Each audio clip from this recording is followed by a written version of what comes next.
For Yasuko. Contents. Preface. 1. Measuring violence. 2. Legacies of World War II. 3. Cold War nuclear terror. 4. Cold War wars. 5. Proxy war and surrogate terror. 6. New and Old World Orders, the 1990s. 7. September 11th and a New Kind of War. 8. Arcs of Instability. 9. The American Century at 75. Notes. Preface. In 2015, the Japanese publisher Iwanami Shoten issued the first of a multi-volume collection of topical essays on recent times, to which I contributed an article titled War and Terror Since World War II. This short book builds on that undertaking. The subject is the same but now framed by the famous American Century phrase coined in 1941 by publisher Henry Luce, here prefaced with the unsettling adjective violent. Luce's resonant term caught on for obvious reasons. America did indeed emerge from the war as the most prosperous, powerful, and influential nation in the world, and it remains so today. Still, this requires many qualifications. Despite a great deal of Pax Americana rhetoric over the course of the post-war decades, the United States never exercised anything close to global hegemony. The Cold War from 1945 to 1991 witnessed an alarming confrontation between the American and Soviet superpowers, or, more generally, between two camps or blocs, capitalist and communist/socialist, and even this bipolar branding was a gross simplification of a fractured, tumultuous world. Beyond this, despite the dissolution of the Soviet Union in 1991 and the consequent emergence of the United States as the world's sole superpower, the 21st century has seen an ever-increasing number of reasons to dismiss the conceit of an American century. The end of the Cold War was indeed a momentous triumph for the United States, and the virtually simultaneous U.S. demolition of Iraqi forces in the short Gulf War of 1991 seemed to confirm the nation's unassailable capabilities in a new era of digital warfare and precision weaponry. This double victory, however, turned out to be deceptive. The United States already had experienced stalemate and defeat in Korea and Vietnam during the Cold War, despite its overwhelming power. A mere decade after 1991, military failure would prove to be the case again, as Washington's initiation of a global war on terror in response to Al-Qaeda's attacks on the World Trade Center and Pentagon on September 11, 2001, triggered seemingly endless instability and chaos in the greater Middle East.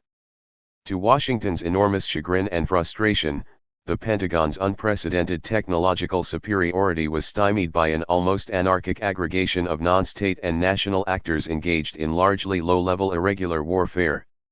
We are thus confronted with the contradictory picture of America as a rich and spectacularly weaponized nation of high rhetoric, enormous might, overweening hubris, profound paranoia, and deep failings and pathologies. Despite all this, the American century coinage still strikes me as useful. For good or ill, America best rides the globe without truly close competitors. Its economy is second to none.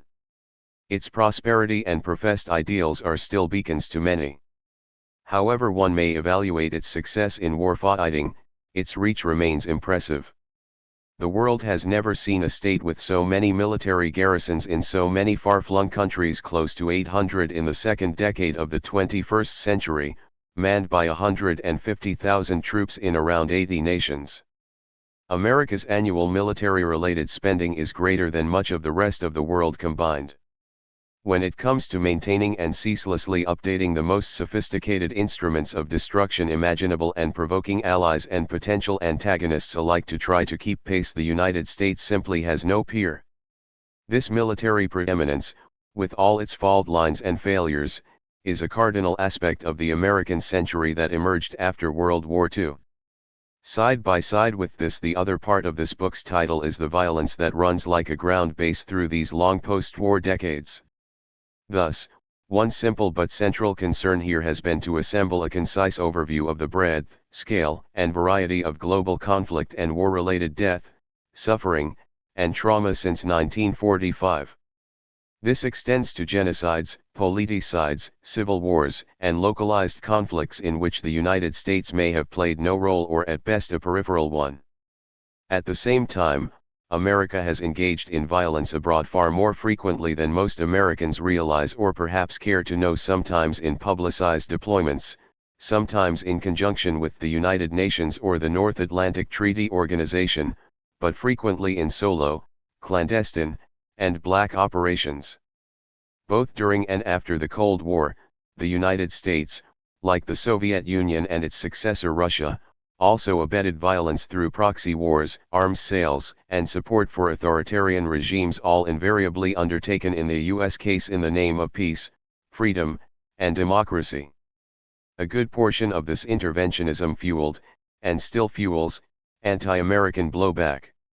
In highlighting war-related violence, I am going against a current fashion in academic studies that emphasizes the relative peacefulness of the post-war decades, even to the point of trumpeting a precipitous decline in global violence since 1945.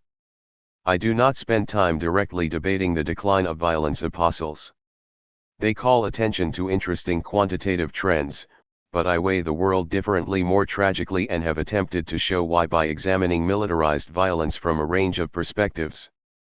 One focus of this scrutiny is the decades from 1945 to the collapse of the Soviet Union in 1991, where the global landscape of death and devastation makes the label Cold War a cruel and parochial joke. Ever since the second year of the 21st century, we have lived in an age preoccupied to the point of abject fear with terrorism, but resorting to wanton terror is hardly new. The vast scale of state terror practiced by communist nations like the Soviet Union and China under the dictatorships of Joseph Stalin and Mao Zedong, directed primarily against perceived internal enemies, left indelible stains on the reputations of such countries. Since September 11, however, terror has impinged on the consciousness of Americans, and Westerners in general, in the form of atrocious acts perpetuated largely by non-state actors such as Al-Qaeda, ISIS, and their ilk. In either case, the focus is on terrorism practiced by others. These terrorist atrocities are acknowledged in the pages that follow. At the same time, however, particular attention is given to the generally taboo subject of state terror as practiced by the United States and its allies. This includes strategic bombing from World War II through Korea in the 1950s to Southeast Asia in the 1960s and 1970s, in which densely populated cities and towns were explicitly targeted to destroy, among other things, enemy morale. Additionally, one chapter on the Cold War addresses what U.S. strategists called the delicate balance of terror of the nuclear arms race, and closing sections of the book introduce the revitalization of this intimidating madness in present-day agendas for nuclear modernization. Another chapter, on the 1980s, presents a case study of U.S. support for right-wing Latin American regimes and insurgent groups engaged in anti-communist terror, including torture. When the administration of George W. Bush responded to September 11 by declaring a global war on terror and launching the disastrous invasions of Afghanistan and Iraq, it was not really deviating from the thrust of existing policy, as so many have argued. The excessive response to the atrocity carried out by Al-Qaeda's 19 terrorists inaugurated, in the case of the 2003 invasion of Iraq, by massive bombardment intended to shock and awe the foe, essentially involved unleashing a war-fighting machine already primed and experienced in overseas interventions, including intensive bombing, covert operations, and practices on the dark side. The long endnotes to this short text can be seen, in considerable part, as a reflection of my interest in the ceaselessly evolving military technology of the American century and the insider language that accompanies this. In military parlance, as in jargon everywhere else, the language with which policies are formulated becomes quite literally formulaic.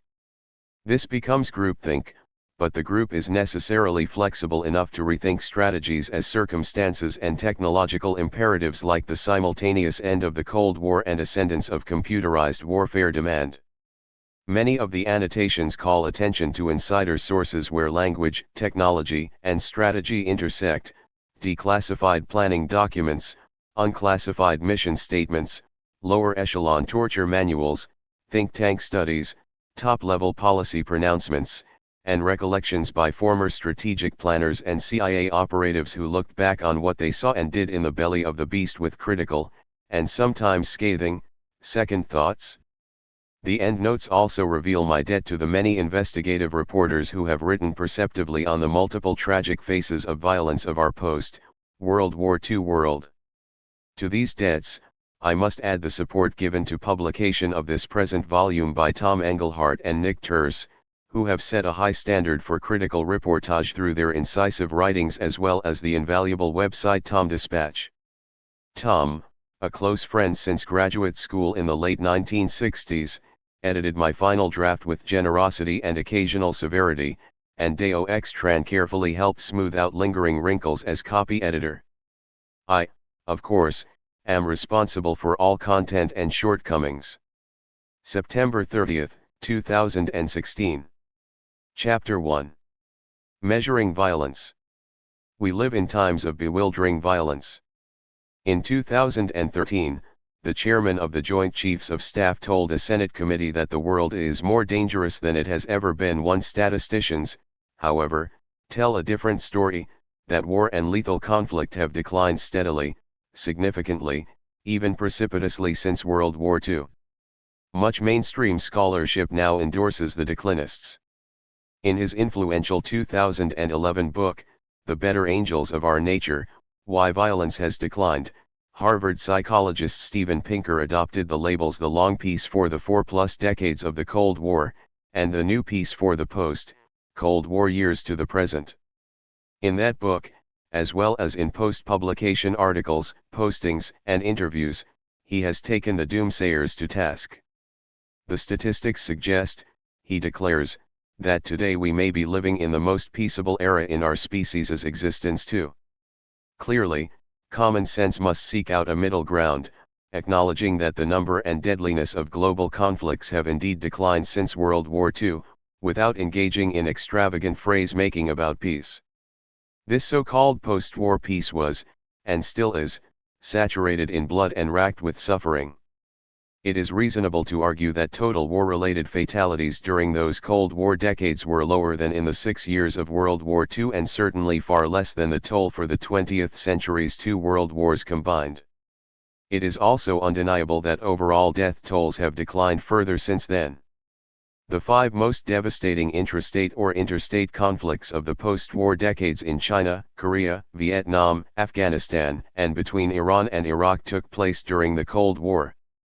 So did a majority of the most deadly politicides, or political mass killings, and genocides in the Soviet Union, China, Yugoslavia, North Korea, North Vietnam, Sudan, Nigeria, Indonesia, Pakistan/Bangladesh, Ethiopia, Angola, Mozambique, and Cambodia, among other countries.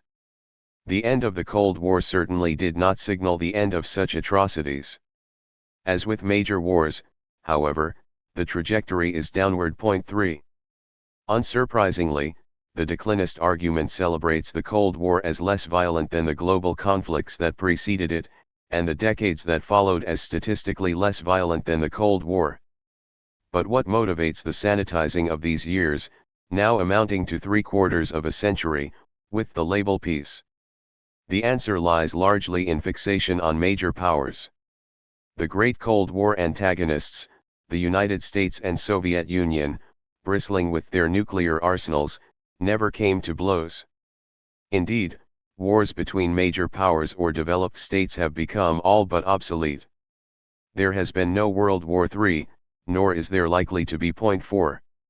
Such upbeat quantification invites complacent forms of self-congratulation. In the United States, where we won the Cold War, sentiment still runs strong. The relative decline in global violence after 1945 is commonly attributed to the wisdom, virtue, and firepower of U.S. peacekeeping. In hawkish circles, nuclear deterrence, the Cold War's mad doctrine that was described early on as a delicate balance of terror, is still canonized as an enlightened policy that prevented catastrophic global conflict. Branding the long post-war era as an epoch of relative peace is disingenuous, and not just because it deflects attention from the significant death and agony that actually did occur and still does. It also obscures the degree to which the United States bears responsibility for contributing to, rather than impeding, militarization and mayhem after 1945. Ceaseless US-led transformations of the instruments of mass destruction and the provocative global impact of this technological obsession are by and large ignored. Continuities in American-style warfighting such as heavy reliance on air power and other forms of brute force are downplayed. So is U.S. support for repressive foreign regimes, as well as the destabilizing impact of many of the nation's overt and covert overseas interventions. The more subtle and insidious dimension of post-war U.S. militarization, namely, the violence done to civil society by funneling resources into a gargantuan, intrusive, and ever-expanding national security state, goes largely unaddressed in arguments fixated on numerical declines in violence since World War II. Beyond this, trying to quantify war, conflict, and devastation poses daunting methodological challenges. Data advanced in support of the decline of violence argument is dense and often compelling, and derives from a range of respectable sources. Still, it must be kept in mind that the precise quantification of death and violence is almost always impossible. When a source offers fairly exact estimates of something like war-related excess deaths, you usually are dealing with investigators deficient in humility and imagination. Take, for example, World War II, about which countless tens of thousands of studies have been written. Estimates of total war-related deaths from that global conflict range from roughly 50 million to more than 80 million. One explanation for such variation is the sheer chaos of armed violence. Another is what the counters choose to count and how they count it. Battle deaths of uniformed combatants are easiest to determine, especially on the winning side. Military bureaucrats can be relied upon to keep careful records of their own killed in action, but not, of course, of the enemy they kill. War-related civilian fatalities are even more difficult to assess, although as in World War II they commonly are far greater than deaths in combat. Does the data source go beyond so-called battle-related collateral damage to include deaths caused by war-related famine and disease? Does it take into account deaths that may have occurred long after the conflict itself was over? The difficulty of assessing the toll of civil, tribal, ethnic, and religious conflicts with any exactitude is obvious. The same is true of politicides, ranging from millions of mass deaths caused by government policies, deliberate or otherwise, to tens of thousands of more selective political murders by authoritarian regimes. Communist regimes account for a large percentage of these atrocities in the 20th century, but the record of U.S. support for brutal authoritarian governments in Latin America, Africa, Asia, and the Middle East is extensive, sordid, and in considerable part criminal. Concentrating on fatalities and their avert downward trajectory also draws attention away from broader humanitarian catastrophes. In mid-2015, for instance, the Office of the United Nations High Commissioner for Refugees reported that the number of individuals forcibly displaced worldwide as a result of persecution, conflict, generalized violence, or human rights violations had surpassed 60 million and was the highest level recorded since World War II and its immediate aftermath. Roughly two-thirds of these men, women, and children were displaced inside their own countries. The remainder were refugees, and over half of these refugees were children. Here, then, is a trend line intimately connected to global violence that is not heading downward. In 1996, the UN's estimate was that there were 37.3 million forcibly displaced individuals on the planet. 20 years later, as 2015 ended, this had risen to 65.3 million, a 75% increase over the last two post-Cold War decades that the declinist literature refers to as the New Peace. In its report covering to the very end of 2015, the UN notes that the global population of forcibly displaced people today is larger than the entire population of the United Kingdom. 5. Other disasters inflicted on civilians are less visible than uprooted populations. Harsh conflict-related economic sanctions, which often cripple hygiene and healthcare systems and may precipitate a sharp spike in infant mortality, usually do not find a place in itemizations of military violence. US-led UN sanctions imposed against Iraq for 13 years beginning in 1990 in conjunction with the First Gulf War are a stark example of this. An account published in the New York Times Magazine in July 2003 quoted both supporters and critics of the sanctions, but accepted the fact that at least several 100,000 children who could reasonably have been expected to live died before their 5th birthday. 6 And after all-out wars, who counts the maimed, or the orphans and widows, or those the Japanese in the wake of World War II referred to as the elderly orphaned parents bereft of their children? Figures and tables, moreover, can only hint at the psychological and social violence suffered by combatants and non-combatants alike. It has been suggested, for instance, that 1 in 6 people in areas afflicted by war may suffer from mental disorder. 7 Even where American military personnel are concerned, attentiveness to trauma did not become a serious focus of concern until 1980, 7 years after the U.S. retreat from Vietnam, when post-traumatic stress disorder was officially recognized as a mental health issue. In 2008, a massive sampling study of 1.64 million U.S. troops deployed to Afghanistan and Iraq between October 2001 and October 2007 estimated that approximately 300,000 individuals currently suffer from PTSD or major depression and that 320,000 individuals experienced a probable TBI during deployment.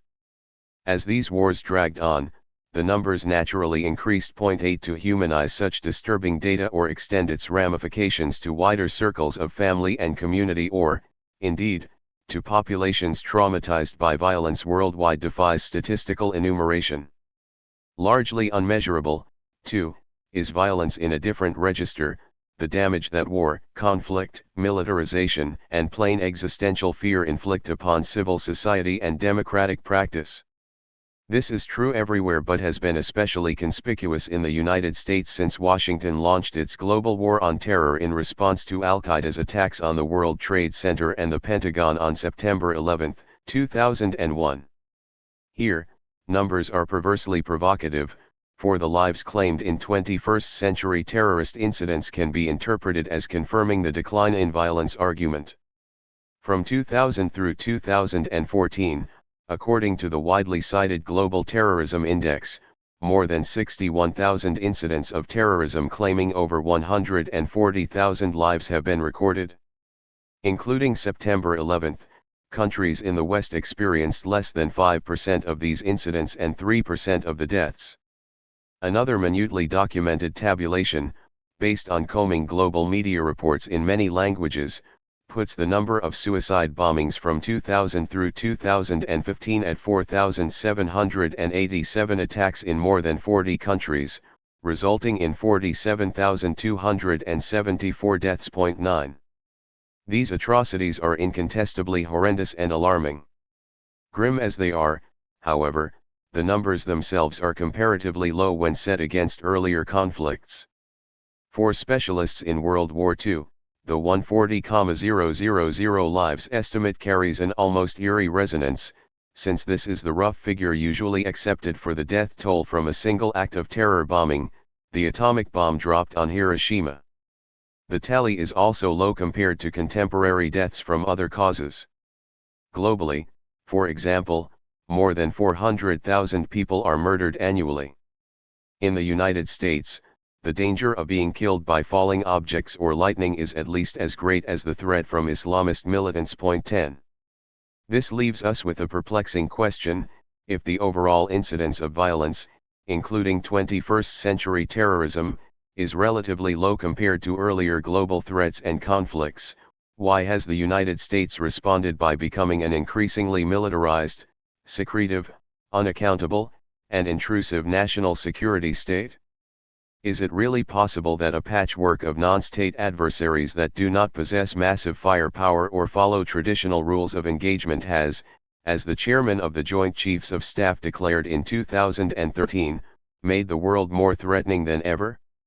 For those who do not believe this to be the case, possible explanations for the accelerating militarization of the United States come from many directions.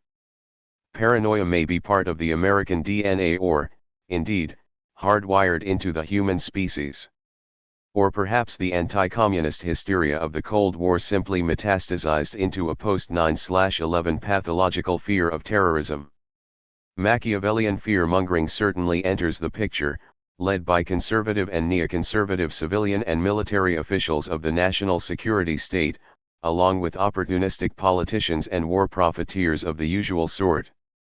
Cultural critics predictably point an accusing finger as well at the mass media's addiction to sensationalism and catastrophe, now intensified by the proliferation of digital social media.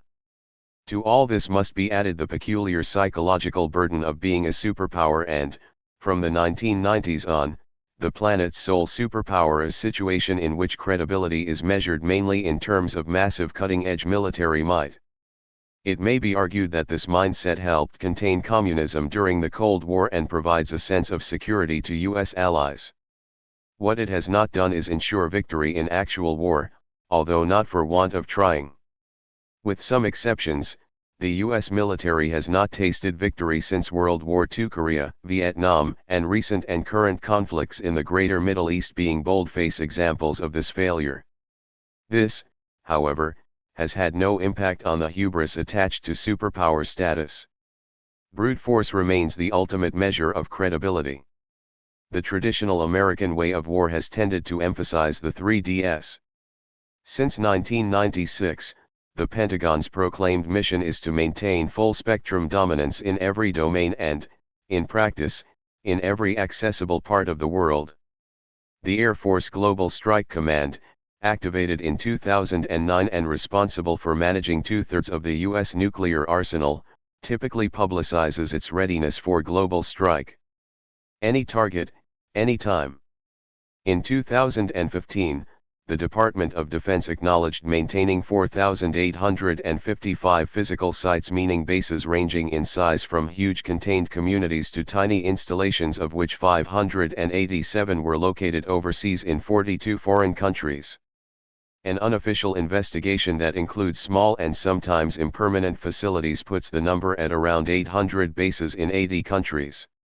Over the course of 2015, to cite yet another example of the overwhelming nature of America's global presence, elite U.S. Special Operations Forces were deployed to around 150 countries, and Washington provided assistance in arming and training security forces in an even larger number of nations. 11. America's overseas bases reflect, in part, an enduring inheritance from World War II and the Korean War. The majority of these sites are located in Germany, Japan, and South Korea and were retained after their original mission of containing communism disappeared with the end of the Cold War. Deployment of elite special operations forces is also a Cold War legacy that expanded after the demise of the Soviet Union. Dispatching covert missions to 3/4 of the world's nations, however, is largely a product of the War on Terror. Many of these present-day undertakings require maintaining overseas lily pad facilities that are small, temporary, and unpublicized. And many, moreover, are integrated with covert CIA black operations. Combating terror involves practicing terror, including, since 2002, an expanding campaign of targeted assassinations by unmanned drones. For the moment, this latest mode of killing remains dominated by the CIA and the U.S. military. 12. The delicate balance of terror that characterized nuclear strategy during the Cold War has not disappeared. Rather, it has been reconfigured. The US and Soviet arsenals that reached a peak of insanity in the 1980s have been reduced by about 2/3, a praiseworthy accomplishment, but one that still leaves the world with around 15,400 nuclear weapons as of January 2016, 93% of them in US and Russian hands.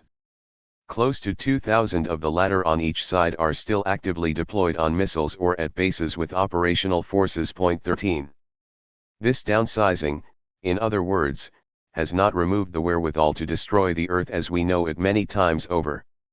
Such destruction could come about indirectly as well as directly, with even a relatively modest nuclear exchange between, say, India and Pakistan triggering a cataclysmic climate shift, a nuclear winter that could result in massive global starvation and death. Nor does the fact that 7 additional nations now possess nuclear weapons mean that deterrence has been enhanced. The future use of nuclear weapons, whether by deliberate decision or by accident, remains an ominous possibility. That threat is intensified by the possibility that non-state terrorists may somehow obtain and use nuclear devices. 14. There is little to be gained from attempting to assign responsibility for the failure to curb nuclear proliferation after Hiroshima and Nagasaki, or to completely eliminate these supreme weapons of mass destruction after the collapse of the Soviet Union. What is striking at this moment in history is that paranoia couched as strategic realism continues to guide U.S. nuclear policy and, following America's lead, that of the other nuclear powers. As announced by the Obama administration in 2014, the potential for nuclear violence is to be modernized. In concrete terms, this translates as a 30-year project that will cost the United States an estimated $1 trillion, perfect a new arsenal of smart and smaller nuclear weapons, and extensively refurbish the existing delivery triad of long-range manned bombers, nuclear-armed submarines, and land-based intercontinental ballistic missiles carrying nuclear warheads. 15. Nuclear modernization, of course, is but a small portion of the full spectrum of American might, a military machine so massive that it inspired President Obama to speak with unusual emphasis in his State of the Union address in January 2016. The United States of America is the most powerful nation on earth, he declared. Period. Period. It's not even close. It's not even close. It's not even close. We spend more on our military than the next 8 nations combined. 16. Official budgetary expenditures and projections provide a snapshot of this enormous military machine, but here once again numbers can be misleading. Thus, the base budget for defense announced in early 2016 for fiscal year 2017 amounts to roughly $600 billion, but this falls far short of what the actual outlay will be. When all other discretionary military and defense-related costs are taken into account, nuclear maintenance and modernization, the war budget that pays for so-called overseas contingency operations like military engagements in the Greater Middle East, black budgets that fund intelligence operations by agencies including the CIA and National Security Agency, appropriations for secret high-tech military activities, veterans affairs costs, military aid to other countries, huge interest costs on the military-related part of the national debt, and so on, the actual total annual expenditure is close to $1 trillion. 17. Such stratospheric numbers defy easy comprehension, but one does not need training in statistics to bring them closer to home. Simple arithmetic suffices. The projected bill for just the 30-year nuclear modernization agenda comes to over $90 million a day, or almost $4 million an hour. The $1 trillion price tag for maintaining the nation's status as the most powerful nation on Earth for a single year amounts to roughly $2.74 billion a day, over $114 million an hour. Creating a capacity for violence greater than the world has ever seen is costly and remunerative. On February 17, 1941, almost 10 months before Japan's attack on Pearl Harbor, Life magazine carried a lengthy essay by its publisher titled The American Century. The piece was framed as a denunciation of America's halfway position vis-a-vis the war then underway in Europe, the extending of aid to England while maintaining relations with Germany. The son of Presbyterian missionaries, born in China in 1898 and raised there until the age of 15, Luce essentially transposed the certainty of religious dogma into the certainty of a nationalistic mission couched in the name of internationalism. 18.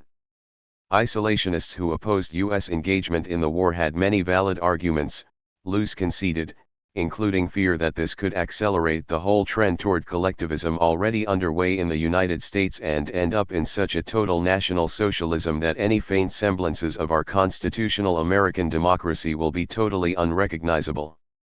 Despite this fear, he insisted, isolationism was morally and politically bankrupt, a virus that subverted America's destiny as a beacon of democratic idealism and freedom under law.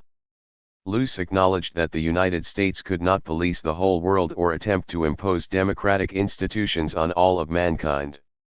Nonetheless, the world of the 20th century, if it is to come to life in any nobility of health and vigor, must be to a significant degree an American century.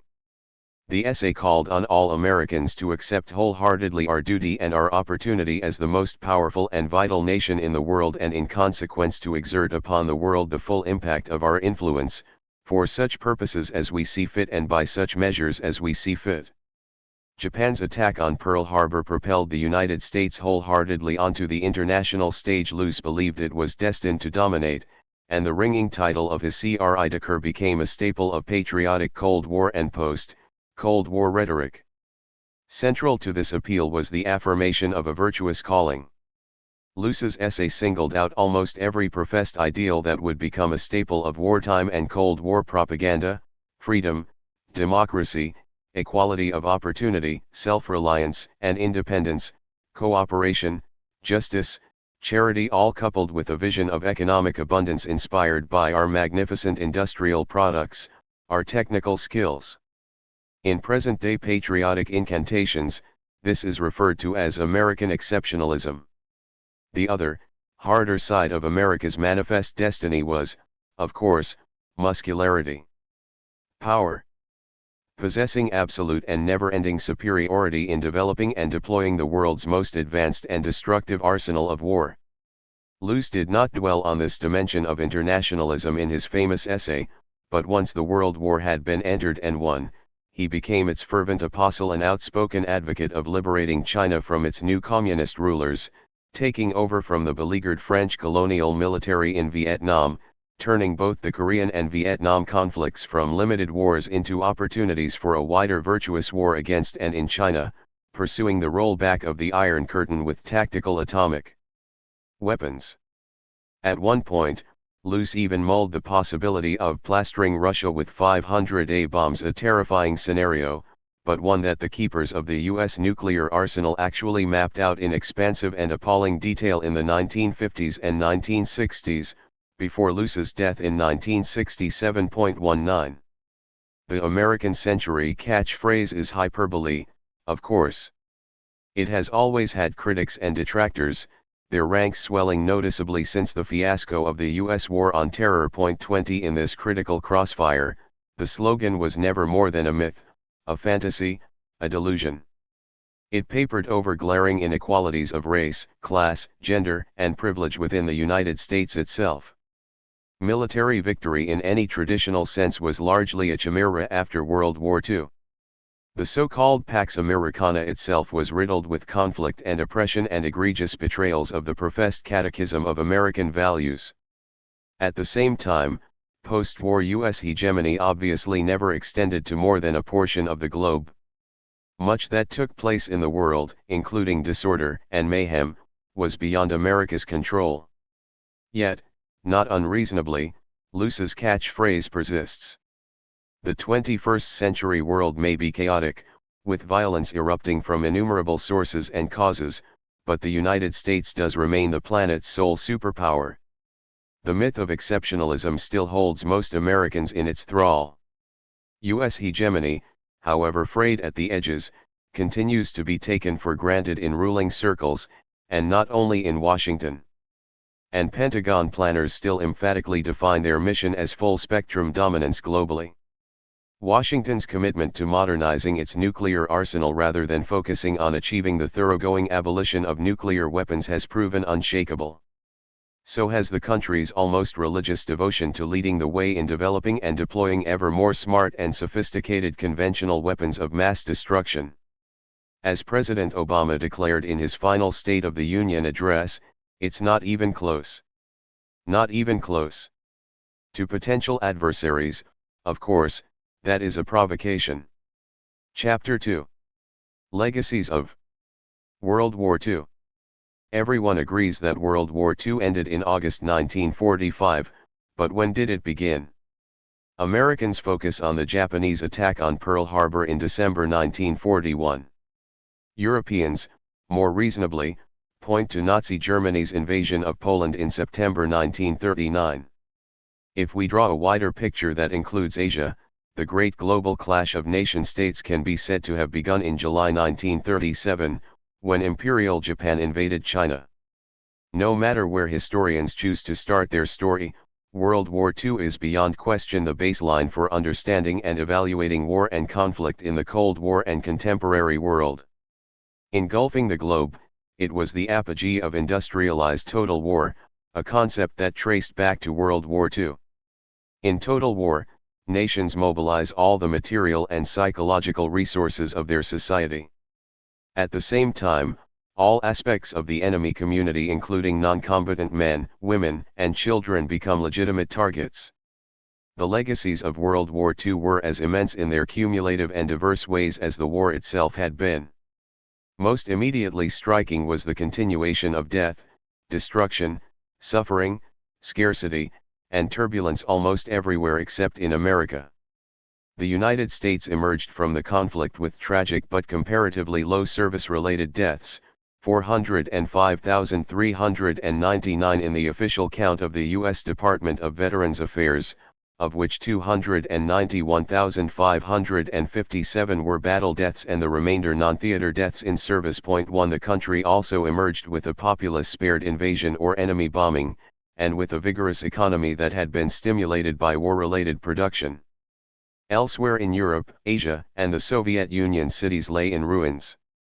Uncounted millions were dead, and millions more were homeless and, indeed, often in search of new homelands. Starvation and disease were widespread, unemployment rampant, economic recovery a desperate dream. Crime and corruption flourished. Politicians in the defeated countries like Germany and Japan scurried to assume new public personas. Another huge legacy of the war was that the erstwhile democratic victors lost their colonies, usually grudgingly and often accompanied by violence and bloodshed. Imperial Japan had invaded China and Southeast Asia spouting noble rhetoric about creating a proud new Pan-Asianism liberated from the white man's influence and control. In practice, the Japanese were oppressive and frequently atrocious conquerors, but their rooting of the colonial powers in Asia did indeed ring a death knell for colonialism. That bell tolled most dramatically for England. World War II marked the end of its reign as the empire on which the sun never set. Rubbing salt in the wound, the United States took its place as the would-be global hegemon. The post-war demise of Western colonial rule in Asia unfolded in a disjointed and often violent manner.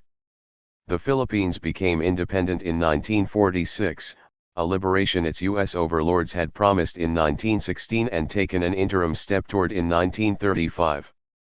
India attained independence the following year, after a near century of submission to the rule of the British Raj, and then witnessed bloodshed on a massive scale as sectarian strife between Hindus and Muslims led to the shearing off of Pakistan as a separate nation.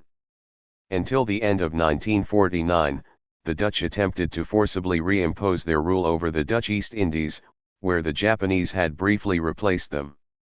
In Malay, where a sizable population of ethnic Chinese lived alongside native Malays, the British returned at war's end to lead a ferocious counterinsurgency campaign against communist-led guerrillas comprising largely Chinese residents.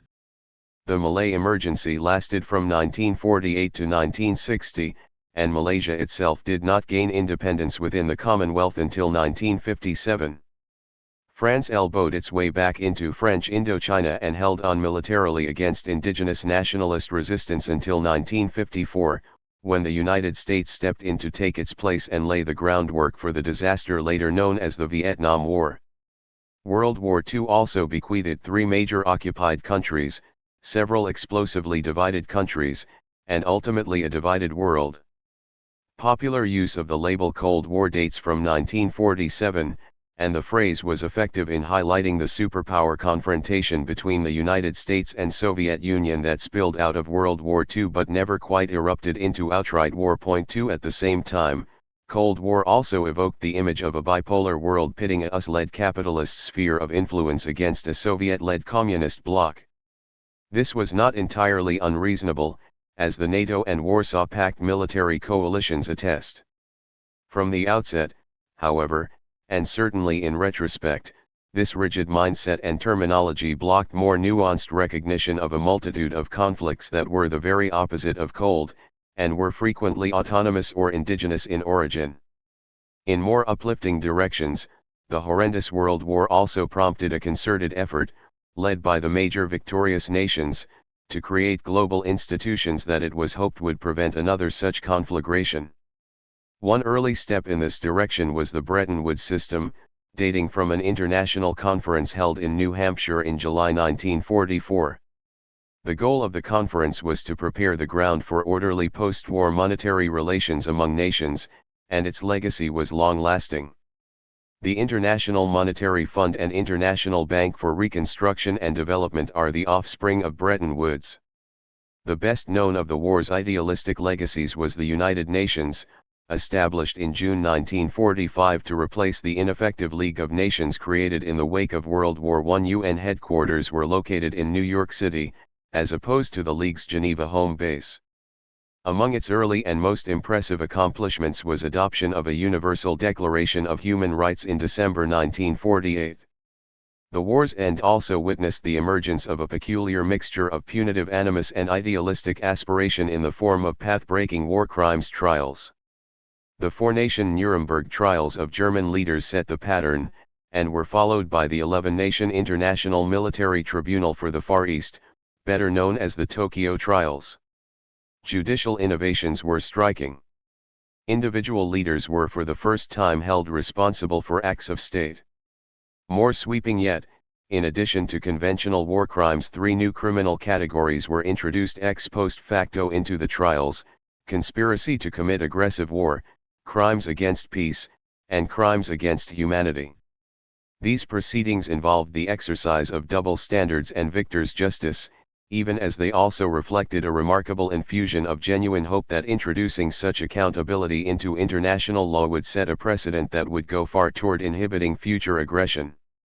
B.V.A. Rawling, the Dutch judge at the Tokyo trials, for example, later acknowledged the unfair features and grave errors of those proceedings, but still maintained faith that the trials had contributed to a legal development mankind urgently needed, namely, a decisive step toward banning war and rendering it a criminal offense. 3 such high ideals were, predictably, never realized. As it transpired, none of the victor nations sitting in judgment in those early post-war years ever seriously regarded the laws they were inventing and applying to defeated enemies as being applicable to their own countries. Other legacies of the war are more diffuse. One such is collective memory, more specifically, the national and nationalistic war memories that never cease to influence and distort contemporary politics. Here, we enter the more esoteric terrain of myth-making, manipulation, and the construction of parochial and patriotic identities. In a different direction, World War II witnessed the genesis of new technologies of destruction that transformed the very nature of warfare itself. Best known, of course, are the atomic bombs the United States dropped on Hiroshima and Nagasaki in August 1945, but the development of nuclear weapons only highlights the remarkable breadth of technological and operational transformations that took place under mobilization for total war. The atomic bombs, for instance, were the culminating punctuation point on a revolution in air power that included fast fighters, dive bombers, and medium and heavy bombers carrying both powerful and incendiary explosives. These developments were accompanied by breakthroughs in radar, radio communications, bomb sights, and the like, as well as by the ascendance of aircraft carriers over battleships. They also were accompanied by what one military historian has called the supreme instrument of total war, the policy of strategic bombing. Only the United States and Britain adopted strategic bombing as a core game plan in World War II, beginning against Germany in 1942 and reaching an apex in 1945 with the U.S. saturation bombing campaign against Japan that devastated 64 cities before the atomic bombs were dropped on Hiroshima and Nagasaki. 4. Technology, technocracy, and amorality advanced hand in hand in these air operations.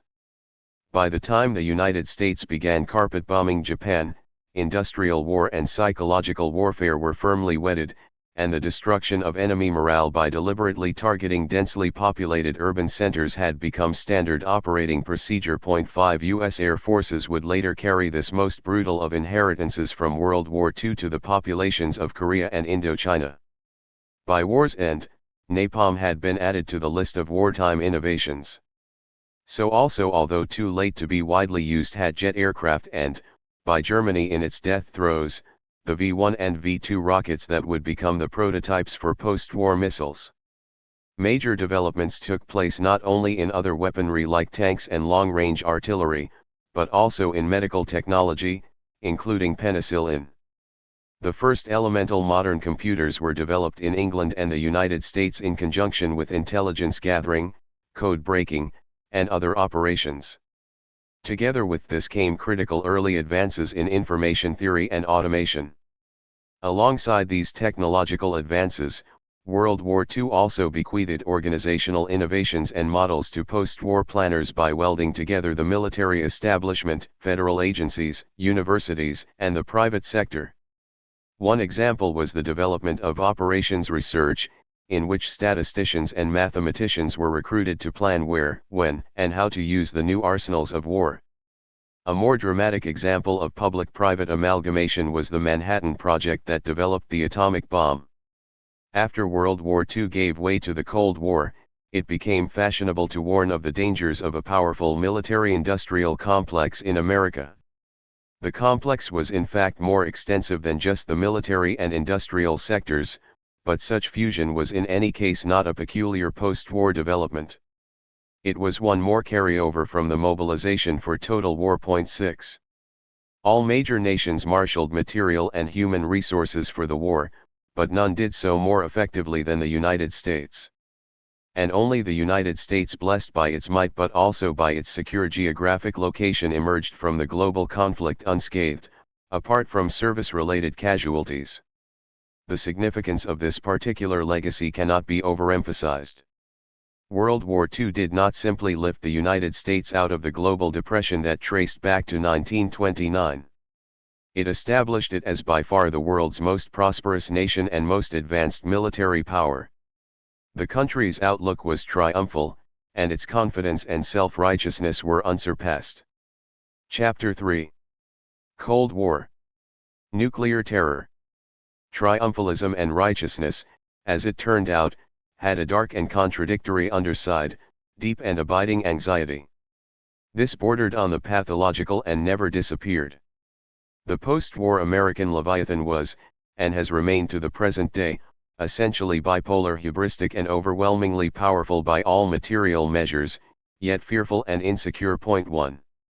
This was, as military planners saw it, less a handicap than a paradox to be exploited. Fear of ominous existential enemies primed the political pump to maintain support for a massive military machine. Anxiety maintained at high levels was a control mechanism that kept politicians and the public in line. It paid to exaggerate perceived threats as, for example, the presidential campaign of John F. Kennedy did in postulating a bogus missile gap in the Soviet Union's favor in 1960, and the Reagan administration did vis-a-vis a disintegrating Soviet Union in the 1980s, or at least to argue for the necessity of being ever prepared to respond to the most extreme worst-case scenarios. Careers hinged on this. So did the many public and private entities invested in security. So did defense-related industrial profits. Volatility, built into the system, was intensified by technological change as well as inter-service competition for resources, especially on the part of the U.S. Air Force. At the same time, on several occasions high-level planners even suggested that the appearance of psychological instability at the highest levels was desirable as a form of nuclear intimidation. In October 1969, during the Vietnam War, for example, the White House, presided over by Richard Nixon, concocted a short-lived secret plan called Operation Duck Hook, in which the United States appeared to threaten Hanoi with a nuclear attack. H.R. Haldeman, one of Nixon's top aides, later quoted the president telling him, "They'll believe any threat of force that Nixon makes because it's Nixon. I call it the madman theory, Bob. I want the North Vietnamese to believe I've reached the point where I might do anything to stop the war." This was neither the first nor last time that madman theorizing influenced nuclear planners. The line between rational and irrational wargaming was not always easy to discern. 2. The milieu in which this mix of hubris and fear, belligerency and bluff, evolved was, of course, the long Cold War extending from 1945 to the fall of the Berlin Wall in 1989 and the collapse of the Soviet Union 2 years later. These were tense, genuinely perilous decades, defined in major part by the arms race that followed the Soviet test of a nuclear device in 1949. In the United States, that nuclear buildup was rationalized early on by the concept of massive retaliation, a strategy formalized by the Eisenhower administration in October 1953. This was followed in the 1960s by the institutionalization of a doctrine of mutually assured destruction that became widely known by its fittingly disturbing acronym, MAD. These doctrines all unfolded under the overarching canon of nuclear deterrence. In essence, massive retaliation took the World War II Anglo-American strategic practice of bombing German and Japanese cities to a new level by postulating that projected nuclear attacks should target enemy population centers. Even where military or industrial installations were primary targets, the possibility of causing staggering numbers of civilian deaths was deemed highly desirable in deterring a nuclear attack. The proclaimed goal of MAD, for example, was to have the capacity to counter a nuclear first strike by the enemy by launching a devastating second strike in response.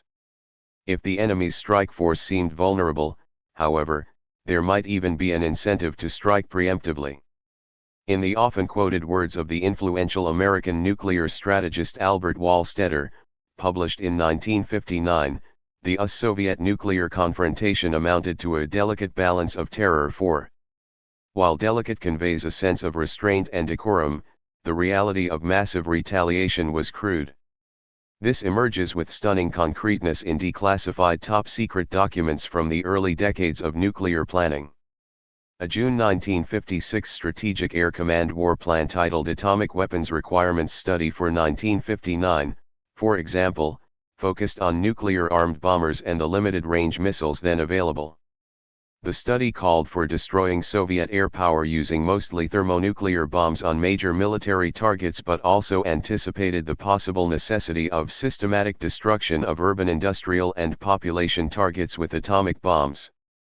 Totaling some 800 pages, the SAC plan listed more than 1,200 potential target cities in the so-called Soviet bloc, extending from East Germany to China. The total number of eligible DGZs was roughly 3,400, including around 180 in Moscow, 145 in Leningrad, 91 in East Berlin and its suburbs, and 23 in Peking. SAC also took this opportunity to urge adding a 60-megaton thermonuclear bomb to its arsenal. This single weapon would have been the equivalent of over 4,000 Hiroshima bombs. 5. In 1956, the U.S. nuclear stockpile was in the neighborhood of 3,620 warheads, compared to 660 warheads in the Soviet arsenal. In megatonnage, this amounted to the explosive equivalent of 9,189 million tons of TNT in the U.S. arsenal and 360 million tons in Soviet hands. 5 years later, the estimated stockpiles had grown to 22,229 U.S. warheads and 3,320 Soviet warheads, an overwhelming superiority on the U.S. side that nonetheless did nothing to dispel anxiety. 6. It was in this same year, 1961, that long-simmering tension between the United States and Soviet Union over the status of West Berlin, located in East Germany but aligned with the United States since 1948, came to a climax in a manner that brought the two superpowers to an alarming point of saber-rattling. In August, this confrontation culminated with East Germany's communist government beginning construction of the notorious Berlin Wall separating East and West Berlin. U.S. nuclear planners responded to the Berlin crisis with what amounted to an update of SAC's apocalyptic 1956 study. A top-secret memorandum issued by the Joint Chiefs of Staff in June 1961 projected that if an attack were launched by all the nuclear weapons on ready alert, 199 urban and rural Soviet cities would be targeted, and projected fatalities would amount to around 80 million people. If the full force of the nuclear arsenal were launched, it would strike 295 Soviet cities, with an estimated death toll of around 115 million. As in the 1956 study, this imagined assault was not confined to the Soviet Union. The memorandum estimated that in 6 Soviet satellite countries in Europe, nuclear strikes by the U.S. alert force would cause around 1.4 million deaths. If by the full force, fatalities would top 4 million, more than half in Poland. Although China would not test its first nuclear weapon until 1964, it was again made clear that U.S. targeting extended to Red China as well. There the alert force would target 49 cities and the full force 78 cities, with projected Chinese fatalities of around 67 million and 107 million respectively. The memo acknowledged a general consensus that Soviet nuclear retaliation would leave the U.S. in a seriously damaged condition, with many millions of casualties and little immediate war-supporting capability. Nonetheless, the U.S. would continue to exist as an organized and viable nation, and ultimately would prevail, whereas the USSR would not. 7. Apart from illuminating the hysteria that animated early planning for nuclear war, these projections are a reminder of how quickly the 2 atomic bombs that killed more than 200,000 individuals in Hiroshima and Nagasaki came to be regarded as primitive and puny. The explosive power of the Hiroshima bomb was equivalent to 15,000 tons of TNT, making it approximately 1,500 times more powerful than the largest conventional bomb used in World War II. The U.S. Castle Bravo thermonuclear test at the Bikini Atoll in 1954, which notoriously irradiated the crew of a Japanese fishing boat, one of whom died shortly thereafter, already had a yield of 15 million tons, 1,000 times greater than the Hiroshima bomb. SAC's desire to possess a 60-megaton thermonuclear weapon did not materialize, but in October 1961, at the height of the Berlin crisis, the Soviet Union tested the most powerful weapon yet detonated, a hydrogen bomb named Tsar Bomba with a yield equivalent to 50 megatons of TNT. This was tantamount to more than 3,300 Hiroshima bombs, and amounted to more than 15 times the explosive power of all the bombs dropped in all of World War II. 8. Between 1945 and 1992, the United States conducted 1,054 above-ground and underground nuclear tests and produced as many as 70,000 nuclear warheads of 65 different types. These were configured for around 115 distinct weapons systems, including ballistic and cruise missiles. The counterpart figures on the Soviet side, beginning with its first test in 1949, were 715 tests and total production of around 55,000 warheads of 75 types. 9. By the end of the Cold War in 1991, the Soviet stockpile would be, in aggregate warheads count, much larger than the US one. This shift in gross numbers began in the mid-1970s and reflected a growing Soviet emphasis on tactical nuclear weapons deployed in anticipation of conflict on its western front. U.S. nuclear planners, by contrast, focused on delivering strategic warheads against the whole communist bloc. In 1989, when the Berlin Wall fell, the United States possessed an estimated 12,780 strategic warheads, as opposed to 11,529 in the Soviet stockpile. By 1991, the numbers would be 9,300 and 9,202, respectively. 10. Beginning in the early 1960s, the United States and subsequently the Soviet Union developed a variety of short, medium, and long-range delivery systems. The last of these, the heart of the strategic mission, was comprised of a triad of land and carrier-based bombers, land-based intercontinental ballistic missiles, and submarine-launched ballistic missiles. By the 1970s, both superpowers had introduced missiles with multiple warheads. 11. A substantial portion of the U.S. arsenal was deployed abroad as a key component in the containment of Soviet and Chinese communism.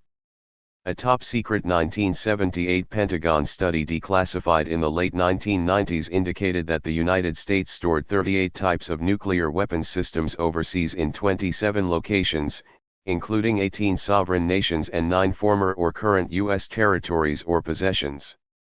Those in NATO countries, first introduced in 1955, rose to 3,000 in 1960, 6,000 in 1965, and peaked at around 7,300 in 1971. Roughly half were located in Germany, which saw some 21 different warheads deployed on its soil.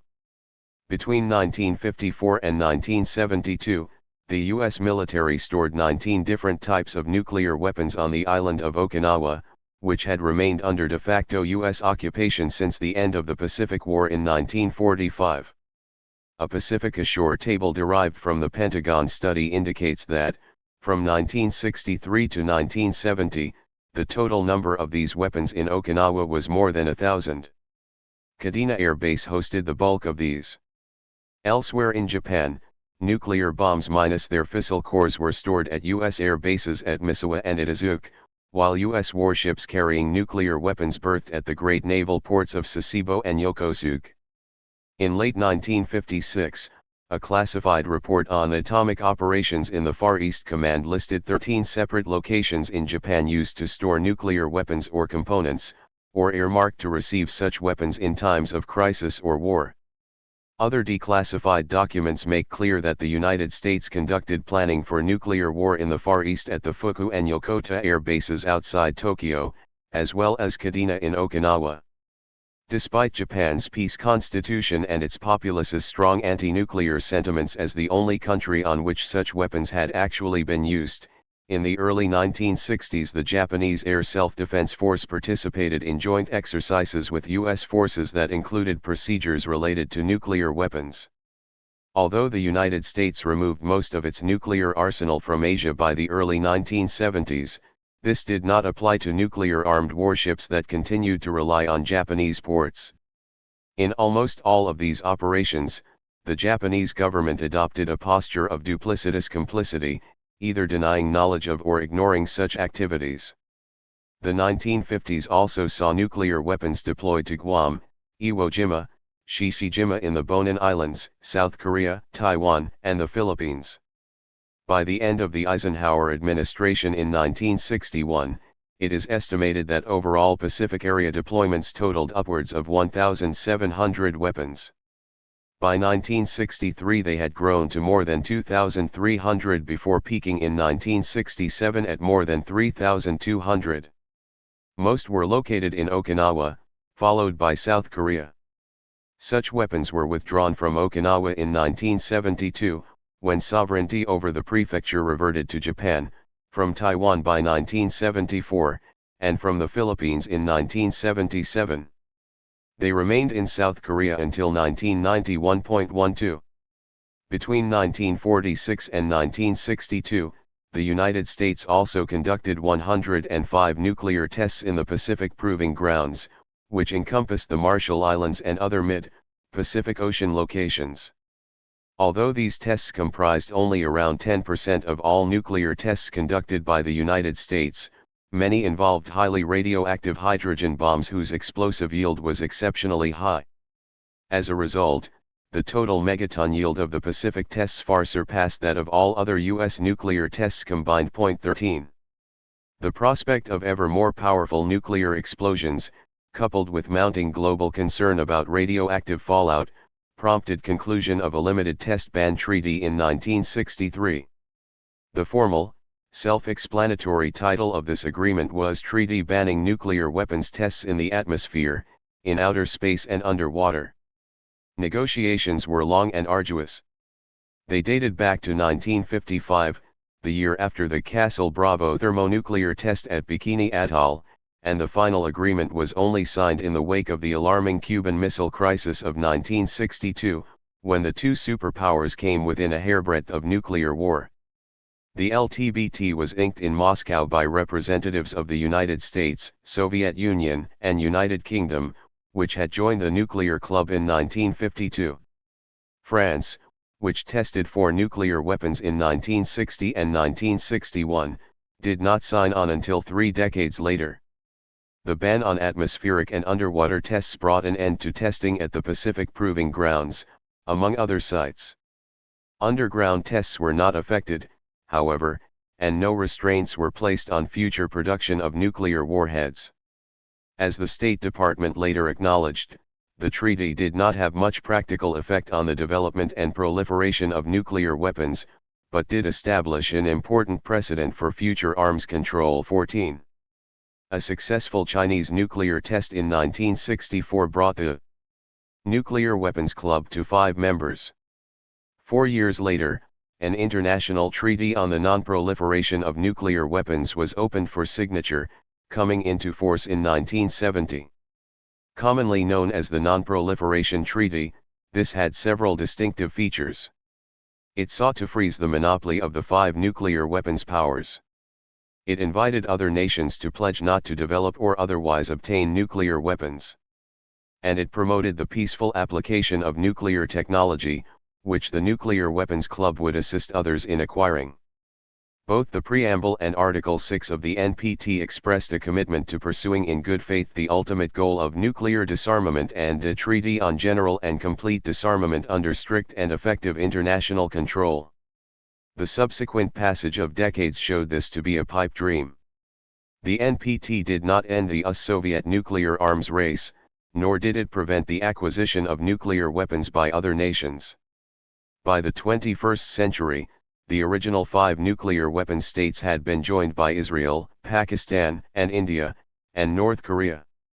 As of early 2015, 190 nations were parties to the NPL. However, 3 nuclear powers, Israel, Pakistan, and India, never signed the treaty, and North Korea withdrew from it in 2003. Still, the impact of the non-proliferation ideal was substantial. Eventually, through a combination of external and domestic pressures, at least 24 countries that possessed nuclear weapons, or were conducting or contemplating programs to produce them, endorsed the NPT. Before 1970, this included projects underway or under consideration in Egypt, Italy, Japan, Norway, Sweden, and West Germany. After 1970, the list extended to Argentina, Australia, Brazil, Canada, Romania, South Africa, South Korea, Spain, Taiwan, and Yugoslavia. 3 former Soviet republics, Belarus, Kazakhstan, and Ukraine, gave up the nuclear weapons they inherited when the USSR collapsed. In the Middle East, Iraq and Libya terminated their nuclear programs under international pressure. The reverse side of these encouraging renunciations was that promoting the peaceful acquisition of nuclear technology created scores of nations capable to one degree or another of turning their nuclear prowess toward weapon production should they decide to do so. As of March 2014, the Arms Control Association listed no less than 44 such nuclear-capable states. 15. The demise of the Soviet Union and end of the Cold War obviously altered the nuclear balance of terror but did not eliminate it. Politics, ideology, human nature, and technological imperatives all conspired to make that impossible, as post-Cold War developments would show. Because these weapons of mass destruction were so frightful, there eventually developed an increasingly influential nuclear taboo against their use, that is, a sentiment against treating them as more or less conventional weapons that reflected not just deterrence thinking, but also a growing tide of moral opprobrium. On the one hand, fear of nuclear retaliation propelled the US-Soviet arms race to wildly irresponsible levels in the decades that followed World War II. Numerically, the combined arsenals of the 2 superpowers peaked at well over 60,000 warheads in the mid-1980s. On the other hand, the runaway nature of this escalation, coupled with global grassroots movements that stressed the immoral and exceptionally abhorrent nature of these weapons of mass destruction, eventually persuaded the 2 countries to move, however tentatively, in the direction of nuclear arms limitation agreements.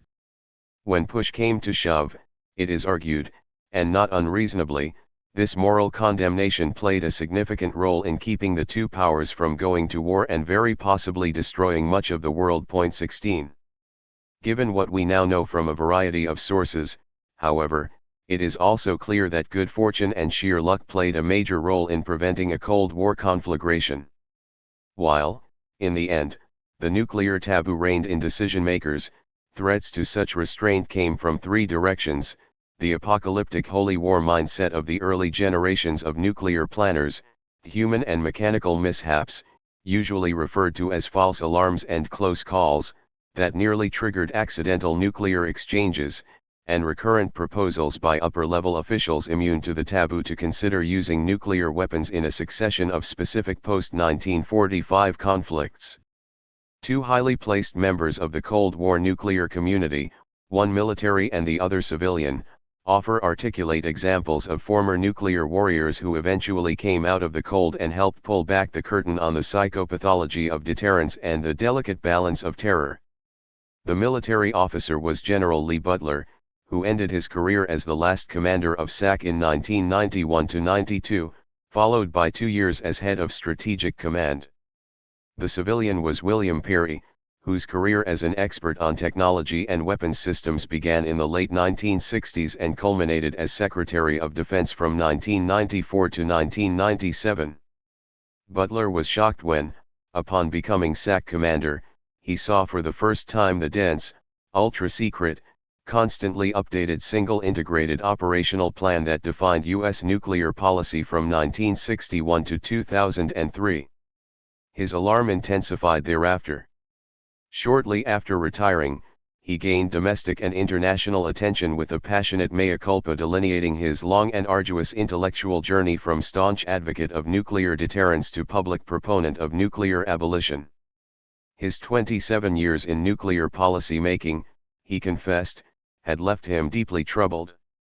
Butler's catalogue of disturbing experiences was long, investigating a distressing array of accidents and incidents involving strategic weapons and forces, seeing an army of experts confounded, confronting the mind-numbing compression of decision-making under threat of nuclear attack, staggering costs, the relentless pressure of advancing technology, grotesquely destructive war plans, and the terror-induced anesthesia which suspended rational thought, made nuclear war thinkable and grossly excessive arsenals possible during the Cold War. In retrospect, he decried the wantonness, savagery, reckless proliferation, treacherous axioms, and voracious appetite of deterrence for which he himself had helped create many systems and technologies, including war plans with over 12,000 targets. The collapse of the Soviet Union brought Butler enormous relief and hope, followed by alarm when it became apparent that deterrence thinking and continued faith in the desirability and inevitability of nuclear weapons remained the name of the game. "Elegant theories of deterrence," he exclaimed in one speech, "wilt in the crucible of impending nuclear war." In later recollections of the folly of deterrence, Butler pointed out that at its peak the United States had 36,000 weapons in our active inventory, including nuclear landmines and sea mines and warheads on artillery shells that could be launched from jeeps. He concluded that mankind escaped the Cold War without a nuclear holocaust by some combination of diplomatic skill, blind luck, and divine intervention, probably the latter in greatest proportion. 17. William Perry looked back on his decades as a Pentagon consultant and official with comparable distress. He shuttled in and out of government beginning in 1967, and in a memoir titled My Life at the Nuclear Brink, published in 2015, heaped scorn on U.S. nuclear policy at the height of the Cold War. Strategic thinking in the 1960s was surreal, in Perry's view, and he found it incredible that the U.S. Army fielded nuclear weapons as though they were simply organic evolutions of pre-nuclear arms, nuclear charges for artillery pieces, nuclear charges for large bazookas, and nuclear charges for demolition mines. Such behavior was not just extraordinarily reckless but also almost primordial. Small wonder that the Soviet Union developed tactical nuclear weapons in response, and, in the event of war, planned to use them to destroy Western Europe's communication and political centers. Even in the last 2 decades of the Cold War, when the two superpowers were attempting to negotiate bilateral arms control and reduction agreements, violence and fear hovered over the scene. "When I look back on those years," Perry recalled, "I see a historically all too familiar irrational, impassioned thinking, a thinking that has led to wars throughout human history and a thinking in the nuclear age more dangerous than ever. This thinking drove the frenzied debates on nuclear strategy, drove the huge additions in destructiveness we made to our nuclear forces, and brought us to the brink of blundering into a nuclear war. It was a colossal failure of imagination not to see where this was leading. Even before the nuclear arms buildups of the 1970s and 1980s, our nuclear forces were more than enough to blow up the world. Our deterrent forces were fearsome enough to deter any rational leader. Yet we obsessively claimed inadequacies in our nuclear forces. We fantasized about a window of vulnerability. Both governments, ours and that of the Soviet Union, spread fear among our peoples. We acted as if the world had not changed with the emergence of the nuclear age, the age in which the world had changed as never before. 18. The intellectual and organizational disarray and confusion about nuclear war that these representative documents and insider descriptions convey created the context in which mishaps occurred and bellicose planners contemplated violating the nuclear taboo.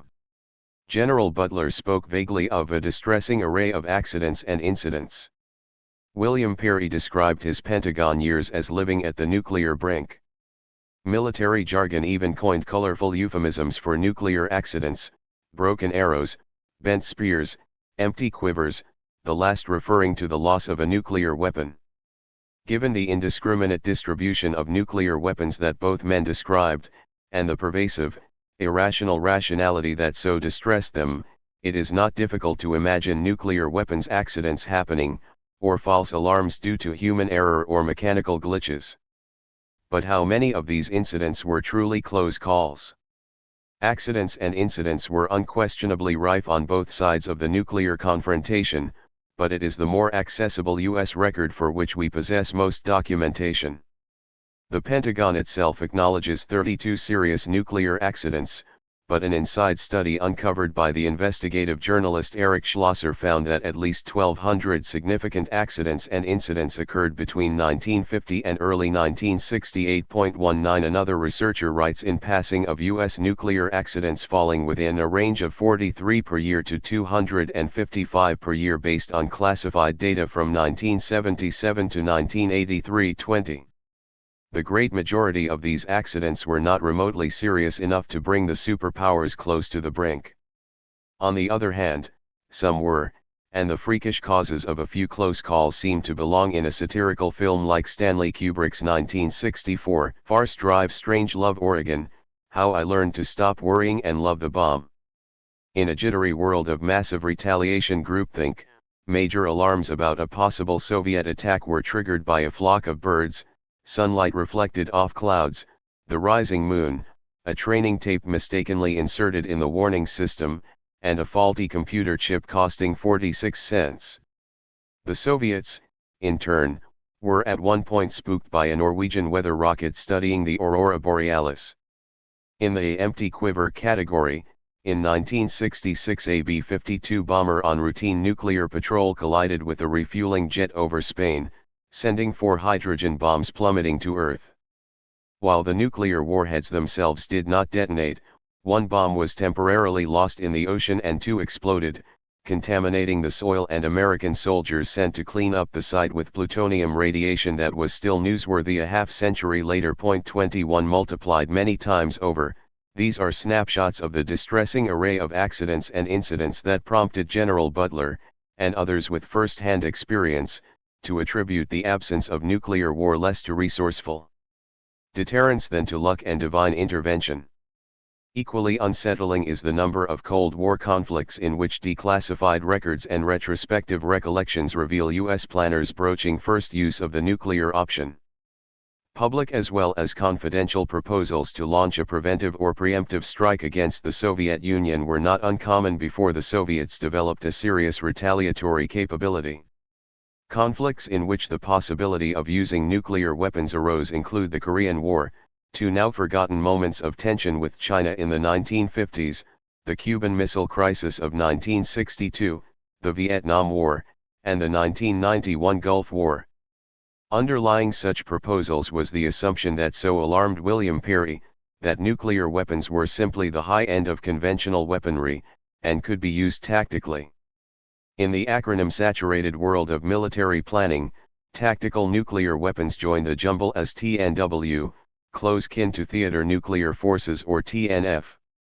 In 1966, as the United States ramped up its military operations in Vietnam, the Pentagon supported a study of the feasibility of using TNWs. Directed by prominent scientists including Steven Weinberg and Freeman Dyson, a secret report on the subject tactical nuclear weapons in Southeast Asia reaffirmed the nuclear taboo. Point 22. None of this prevented hardline nuclear planners from continuing to assert the usefulness of such weapons in combat situations, even after the Cold War ended. By this time, of course, the number of nuclear weapons nations had expanded to include countries regarded as less organizationally stable than the United States. Chapter 4. Cold War Wars. Total war may have disappeared after 1945, but preparations for it did not, nor did the unleashing of massive brute force short of nuclear weapons or the decimation of civilian populations. During the Korean War, where the United States and the Republic of Korea confronted enemy forces from the People's Republic of China as well as the Democratic People's Republic of Korea, the tonnage of bombs dropped by U.S. forces was more than 4 times greater than had been dropped on Japan in 1945. General Curtis LeMay, who directed the strategic bombing of both Japan and Korea, later observed, "We burned down just about every city in North and South Korea both. We killed off over 1 million civilian Koreans and drove several million more from their homes, with the inevitable additional tragedies bound to ensue." 1. In the Vietnam War between 1965 and 1973, an intense U.S. bombing campaign that eventually extended to Cambodia and Laos dropped more than 40 times the tonnage of bombs used on Japan. The secret bombing of Cambodia in 1970 offers a glimpse into the American mindset in these furious limited wars, promoted by both civilian and military leaders. In a now declassified document, Henry Kissinger, then serving as National Security Advisor to Richard Nixon, conveyed a presidential order to the Air Force in these terse words: "A massive bombing campaign in Cambodia. Anything that flies on anything that moves." As the critic Tom Engelhardt has observed, this is about as close as one can get to damning evidence of culpability for a war crime. Point 2. Unrestrained devastation took place on all sides in the Korean and Vietnamese conflicts. In addition to intensive bombing, U.S. forces in Vietnam also resorted to chemical warfare in the form of herbicides aimed at destroying crops and defoliating the natural coverage that enemy forces were exploiting. This, too, had roots in World War II, when American and British scientists collaborated in developing the strain of herbicides that later became notorious as Agent Orange for projected use against Japanese rice crops in 1946. This chemical weapon became available for use in Korea just before the end of hostilities in 1953 and was used by the British to destroy crops during the Malayan emergency that dragged on to 1960. Between 1962 and 1971, under the code name Operation Ranch Hand, the U.S. military sprayed around 20 million gallons of Agent Orange over parts of Vietnam, Cambodia, and Laos. In addition to laying waste to agricultural and forested land, this use of toxic chemicals also caused grievous human damage, including malnutrition and starvation, miscarriages, birth defects, and a range of long-term health problems including cancer. Point 3. Where the post-war exercise of military force by the Soviet Union is concerned, after installing puppet regimes in Eastern Europe beginning in 1944, the most flagrant Soviet military interventions of the early Cold War era were directed at crushing popular protests in East Germany in 1953, Hungary in 1956, and Czechoslovakia in 1968. In 1969, Sino-Soviet confrontation over border issues that had simmered through the 1960s culminated in short-lived but alarming hostilities. None of these operations involved conspicuously high casualties, however, or with a few exceptions are generally regarded as wars per se4. The major Soviet military engagement during the Cold War took place in Afghanistan from the closing days of 1979 to early 1989 and essentially rang the death knell for the Soviet Union, which dissolved 2 years later. This war, which involved Soviet intervention and occupation in support of an unpopular communist Afghan government, was condemned by Muslim nations as well as the General Assembly of the United Nations. It also attracted U.S., Saudi Arabian, and Pakistani support for anti-Soviet Islamist mujahideen within Afghanistan, as well as other Islamic holy warriors who joined them from as many as 40 countries. This, as it transpired, was the seedbed out of which Islamist terrorism against Americans and other foreigners emerged in later decades. 5. While war convulsed Afghanistan, it also ravaged nearby Iraq and Iran, which engaged in a savage confrontation that lasted from 1980 until 1988 and included Iraqi use of chemical weapons against both combatants and civilians. The Soviet Union offered grudging support to both sides in this conflict, but especially to Iraq. The United States backed Iraq both openly and covertly in a variety of ways, including economic aid, military satellite intelligence, arms sales, and sales of dual-use technology and chemical and biological pathogens. 6. As always, it is impossible to give precise estimates of the human costs of these Cold War wars. In the Korean War, total deaths of all combatants may have been in the neighborhood of 800,000, and the civilian death toll in North and South Korea combined possibly double that number. Some sources place these figures considerably higher. Where Vietnam is concerned, in 1995 the country's communist government estimated that 2 million civilians and 1.1 million communist combatants from both the North Vietnamese Army and the Viet Cong insurgents in the South were killed between 1955 and 1975. When estimated deaths of 300,000 South Vietnamese Army personnel are added to this, the possible death toll on the Vietnamese side comes to 3.4 million. On the U.S. side, as of 2015, the Vietnam Veterans Memorial in Washington, D.C., listed 58,307 names, of which around 1,200 were identified as missing in action and presumed dead. Military losses in the Soviet-Afghanistan War, including Mujahideen, almost certainly totaled over 100,000, and civilian fatalities may have ranged from as many as 850,000 to almost twice that number. Many millions of Afghans, possibly up to one-third of the nation's population, fled the country, and perhaps 2 million more were displaced within it. In the Iran-Iraq War, estimates of the death toll range from official figures of 250,000 Iraqis and 155,000 Iranians to more than 1 million. 7. The Korean, Vietnam, and Soviet-Afghanistan wars were to greater or lesser degrees proxy wars, in which the Cold War ideological clash of communism and anti-communism was conspicuous. At the same time, they also were indigenous civil conflicts compounded by foreign intrusion. China's intervention in the Korean War in October 1950, when U.S. forces appeared to threaten its border, provides an illustration of the multifaceted nature of war and conflict after World War II.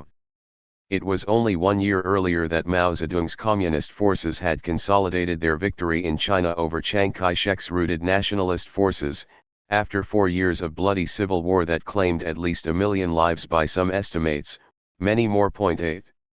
China's plight can be seen as mirroring the labyrinthine nature of World War II and its legacies. In China itself, Japanese aggression paved the way for communism's victory. In Asia more generally, Japan's failed war delivered a fatal blow to British, Dutch, and French colonialism, leaving behind a legacy of bitterly contested civil conflict and anti-imperialist wars of liberation.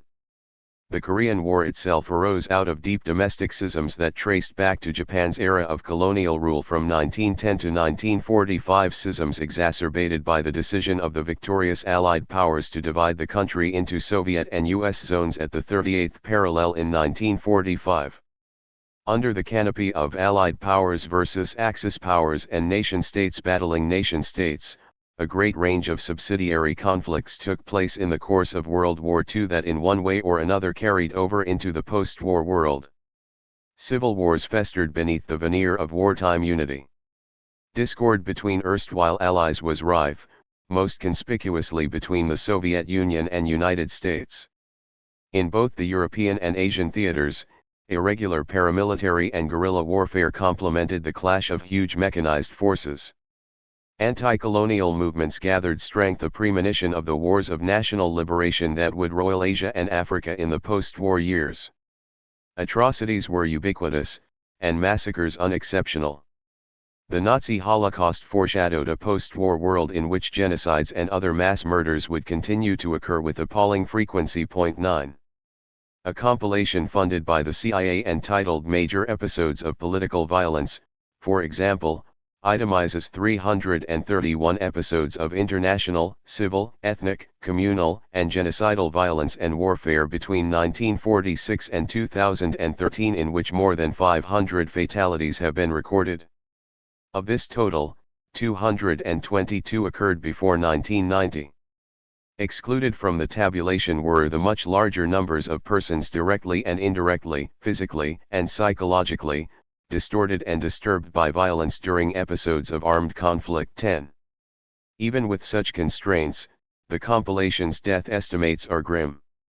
In roughly chronological order, they include 500,000 killed in the struggle for independence against the French in Indochina between 1945 and 1955, 1 million dead in the partition of India and Pakistan between 1946 and 1948, 250,000 fatalities in La Violencia in Colombia between 1948 and 1960, 100,000 battle-related deaths in Algeria's struggle for independence from France between 1954 and 1962, 500,000 dead in ethnic warfare in Sudan between 1956 and 1972, 100,000 killed in ethnic warfare in Zaire between 1960 and 1965, 150,000 Kurds killed in Iraq between 1961 and 1993, 500,000 alleged communists, many of Chinese ethnicity, slaughtered by the government in Indonesia in 1965 and 1966,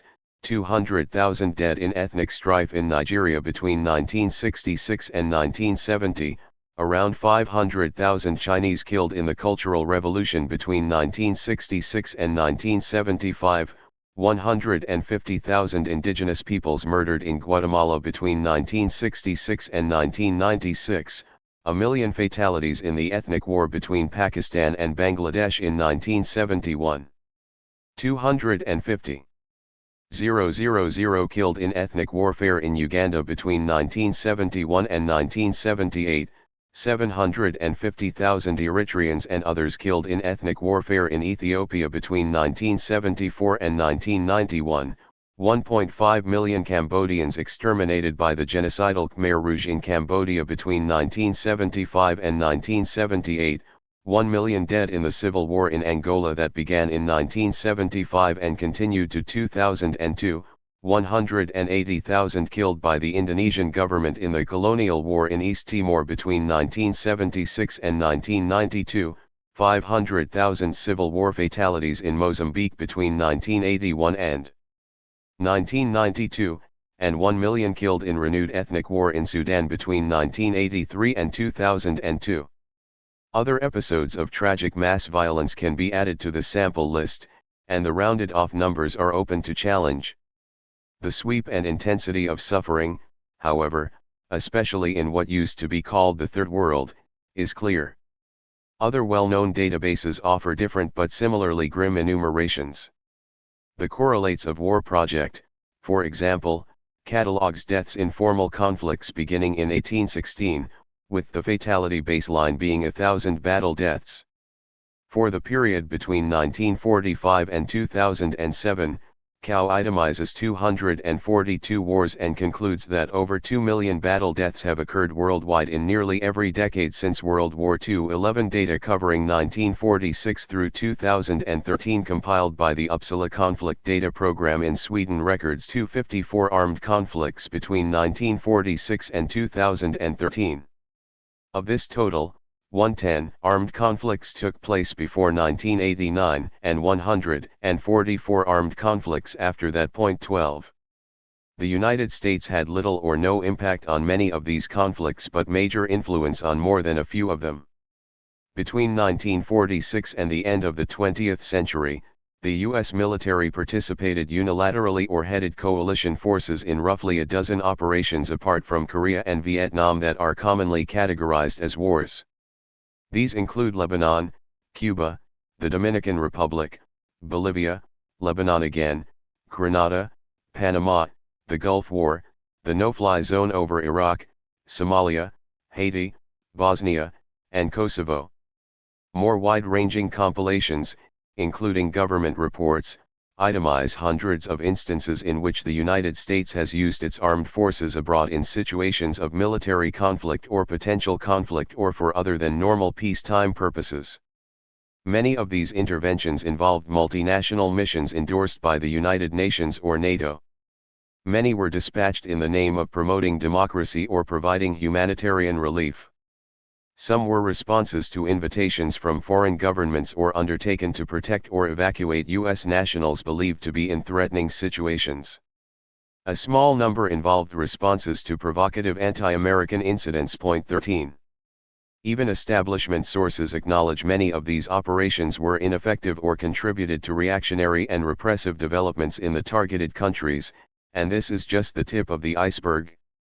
In practice, led primarily by the CIA, the United States also conducted hundreds of interventions that were covert, clandestine, or at best attracted little if any sustained attention outside the locales where they occurred. These secret actions took place beneath the radar of conventional number crunching. Technically, the formal distinction between covert and clandestine operations is that the former hides the identity of, or permits plausible denial by, the operation's sponsor, while the latter seeks to conceal the operation itself. In practice, this distinction is commonly blurred, and these operations and their perpetuators, however criminal their activity, and however thoroughly they may become exposed, are never held accountable. Exposés of such activities have come from testimony by former CIA whistleblowers, sporadic congressional investigation of certain targeted transgressions, and dogged investigative journalism. One carefully documented source, for example, now itemizes 81 major U.S. covert operations between 1945 and the collapse of the Soviet Union in 1991.14 cumulatively. Such revelations add up to a dossier of egregious and immoral behavior of the sort true believers in the virtue of the American Cold War mission commonly associate with fascist or communist oppression. This is grist for the cottage industry of cynical espionage thrillers that have gained post-war and contemporary popularity in print and film. To the foreign nations, communities, groups, families, and individuals targeted over the long Cold War and post-Cold War decades, however, it is not fiction. The roots of these activities trace back to the CIA's World War II precursor, the Office of Strategic Services, whose objective was to crush enemies and destabilize governments and societies deemed hostile. One mundane illustration of this lineage is a 1944 OSS classified booklet titled Simple Sabotage Field Manual, written primarily with operations in Europe in mind. This was essentially updated and circulated by the CIA in the 1980s in the form of an illustrated English and Spanish pamphlet aimed at destabilizing Nicaragua, then under a left-wing government. Point 15. In practice, CIA activities directed at sabotage, destabilization, and the repression or destruction of communist, socialist, and progressive movements, mostly in the Third World, were anything but simple. Operations on the dark side included carrying out or abetting assassinations, supporting right-wing dictators and death squads, sponsoring or supporting coups in such countries as Iran, Guatemala, Syria, Iraq, South Vietnam, Chile, and Indonesia, training and assisting foreign police in repressive and criminal tactics, recruiting white Europeans and South Africans to fight in African countries like Angola and the Congo, trafficking in drugs and weapons, operating secret prisons, engaging directly and indirectly in murder, torture, terror bombing, and economic sabotage, promoting disinformation, creating and funding ostensibly liberal academic and political front organizations, and corrupting ostensibly democratic elections by funneling money to favored conservative and right-wing candidates or parties. One notorious CIA project codenamed MK-Ultra, which functioned from the early 1950s to 1973, engaged scores of American institutions including universities and hospitals in secret mind control experiments aimed at enhancing torture and interrogation. Other projects, most notoriously Operation Chaos, targeted domestic dissent in the United States, especially but not exclusively during the Vietnam War, in the 1960s and 1970s. The rationale in the latter case was that such protest movements reflected foreign influence. 16. In 1987, an organization founded by more than a dozen disillusioned former CIA officials issued a statement denouncing U.S. covert operations that killed, wounded, and terrorized millions of people whose countries were not at war with the United States, nor possessed the capabilities to do remarkable physical hurt to the United States, who themselves bore the United States no ill will nor cared greatly about the issues of communism or capitalism. Without providing concrete details, these contrite ex-operatives concluded at least 6 million people have died as a consequence of U.S. covert operations since World War II. 17. Several developments in the final decade of the Cold War lifted the U.S. military and paramilitary presence abroad to quantitatively and qualitatively new levels. One was the introduction of presidential policies known as the Carter Doctrine and Reagan Doctrine, which redefined strategic targets and missions. Another was intensification of CIA-led covert and clandestine activities in the Western Hemisphere as well as the Middle East, involving the established tactics of infiltration, subversion, torture, and terror. Yet another late, Cold War development was the adaptation of digital and other advanced technologies to weapons systems and military command structures, captured in the phrase "revolution in military affairs." Policy and technology came together dramatically in 1990 to 1991, when the Iraqi dictator Saddam Hussein invaded Kuwait and triggered the Gulf War at the very moment the Soviet Union was dissolving.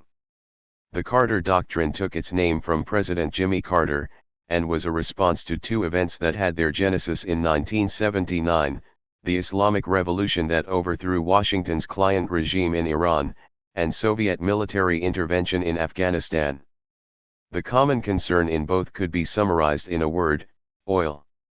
On January 23, 1980, in the last State of the Union address of his presidency, Carter emphasized three international challenges: Soviet projection of power beyond its borders, the overwhelming dependence of the Western democracies on oil supplies from the Middle East, and turbulent change in the developing world exemplified by the revolution in Iran. 18.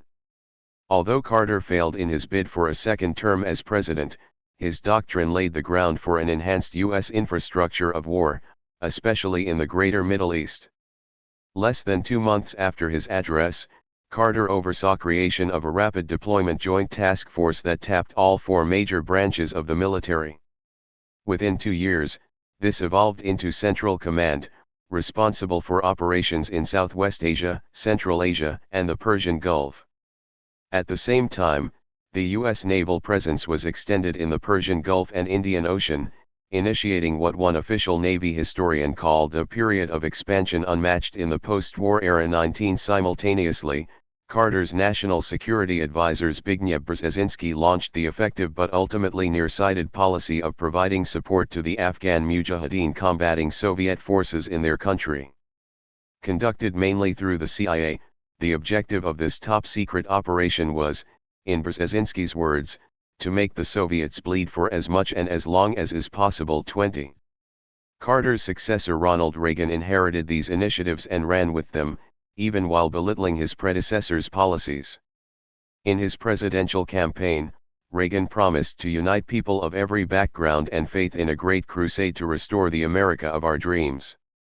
This, he went on in words that surely pleased the ghost of Henry Luce, necessitated repudiating policies that had left the nation's defense in shambles, and doing a better job of exporting Americanism.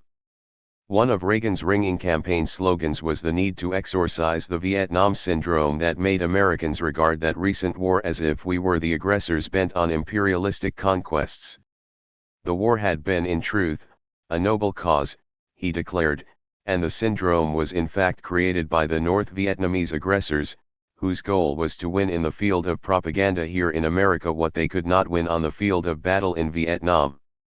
Reagan denounced arms control negotiations that allowed the Soviet Union to engage in a one-sided nuclear arms buildup, raised alarm at a world in which the Soviets and their friends were advancing in the face of declining American power, and pledged to restore the means and the determination to prevail if forced to fight. 21. After winning the presidency, his administration also lost little time discarding Carter's tentative attempts to introduce human rights as a genuine standard in the conduct of foreign policy.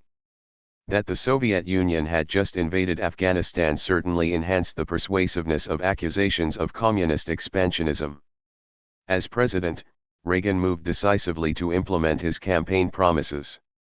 He set his sights on the creation of a 600-ship navy, and came close to achieving this. By 1987, the annual defense budget was roughly 40% larger than in 1980, and the weapons procurement budget within it had doubled. Major new weapons went into production in these years, including precision-guided munitions and stealth capabilities central to the revolution in military affairs. 22 1987 also saw creation of a unified Special Operations Command to coordinate covert and clandestine operations by special forces representing all branches of the armed services. Under the Reagan Doctrine, the CIA stepped up its covert operations. Support for Afghan insurgents was elevated to one of the agency's most protracted interventions, codenamed Operation Cyclone, and conducted largely through Pakistan's Secretive Inter-Services Intelligence Agency. Complemented by aid from Saudi Arabia, Britain, Egypt, and China, this took the form of financial support, training, and weapons. Between 1986 and 1988, the weaponry included possibly as many as 2,300 US-supplied advanced shoulder-fired surface-to-air Stinger missiles to be used against Soviet helicopters, jets, and transport planes. 23. Nor did the Reagan administration waste time before symbolically exorcising the Vietnam Syndrome. In the fall of 1983, under the codename Operation Urgent Fury, it launched an invasion of Grenada, an island micronation in the Caribbean with a population of around 91,000 that was embroiled in political disorder involving left-wing factions. The U.S. invasion force numbered around 7,300 troops, composed largely of rapid deployment special units from the four military services. Hostilities lasted from October 25 to December 15. On November 2, the General Assembly of the United Nations, by a vote of 108 to 9, condemned the invasion as a flagrant violation of international law. U.S. losses came to 19 killed and 9 helicopters destroyed. Fatalities on the other side are estimated to have been less than 100, including 45 Grenadian military personnel, 25 Cuban paramilitaries, and at least 24 civilians, of whom 18 were killed in the accidental bombing of a mental hospital. The military subsequently awarded more than 5,000 medals for merit and valor to participants in Operation Urgent Fury. Coming in the wake of a no-win war in Korea, a humiliating defeat in Vietnam, the shocking Islamic Revolution in Iran, and a terrorist suicide attack that killed 241 American Marines in a barracks in Beirut, Lebanon, only 2 days before the invasion, this minuscule victory prompted the president to exult, "Our military forces are back on their feet and standing tall." This made for a front-page headline in the New York Times. 24. More sustained and lethal than Operation Urgent Fury was the new administration's commitment to standing tall throughout Latin America. This entailed jettisoning human rights concerns and intensifying overt and covert anti-communist activity there, a case study in proxy war and surrogate terror that invites a chapter of its own. Chapter 5. Proxy War and Surrogate Terror. The long and generally shameful history of U.S. overt and covert interventions in South and Central America traces back to the turn of the 20th century. Before World War II, these incursions, commonly in defense of U.S. business interests, even involved protracted military occupations of Nicaragua and Haiti. During the Cold War, intervention was more covert, but just as unrelenting. John Coatsworth, a distinguished scholar of Latin American economic and international history, calculates that between 1948 and 1990 the U.S. government secured the overthrow of at least 24 governments in Latin America, 4 by direct use of U.S. military forces, 3 by means of CIA-managed revolts or assassinations, and 17 by encouraging local military and political forces to intervene without direct U.S. participation, usually through military coups d'état. 1. Notorious among these post-war intrusions was the overthrow of democratically elected governments in Guatemala, Brazil, and Chile. Nothing, however, obsessed North Americans looking south more than the political event Washington was unable to manipulate, the Cuban Revolution that deposed the dictator Fulgencio Batista in the opening days of 1959. This Marxist revolution in the Caribbean was compounded by the alarming nuclear missile crisis of 1962, when the United States discovered Soviet missiles being installed in Cuba. From then on, planners in Washington and their right-wing allies throughout Latin America used the rationale of preventing another Cuba to justify clamping down on dissident domestic movements across the board, from militant Marxist agitators to socialists and liberals to anyone critical of the status quo or engaged in working to alleviate misery among the rural and urban poor.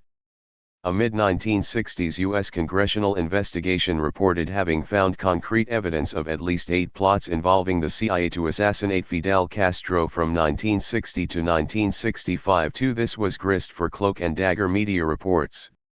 More difficult to grasp, or even see, was the sustained manner in which police states south of the border secretly coordinated their crackdowns on critics of all stripes, invariably in the name of anti-communism and invariably with the support of the United States.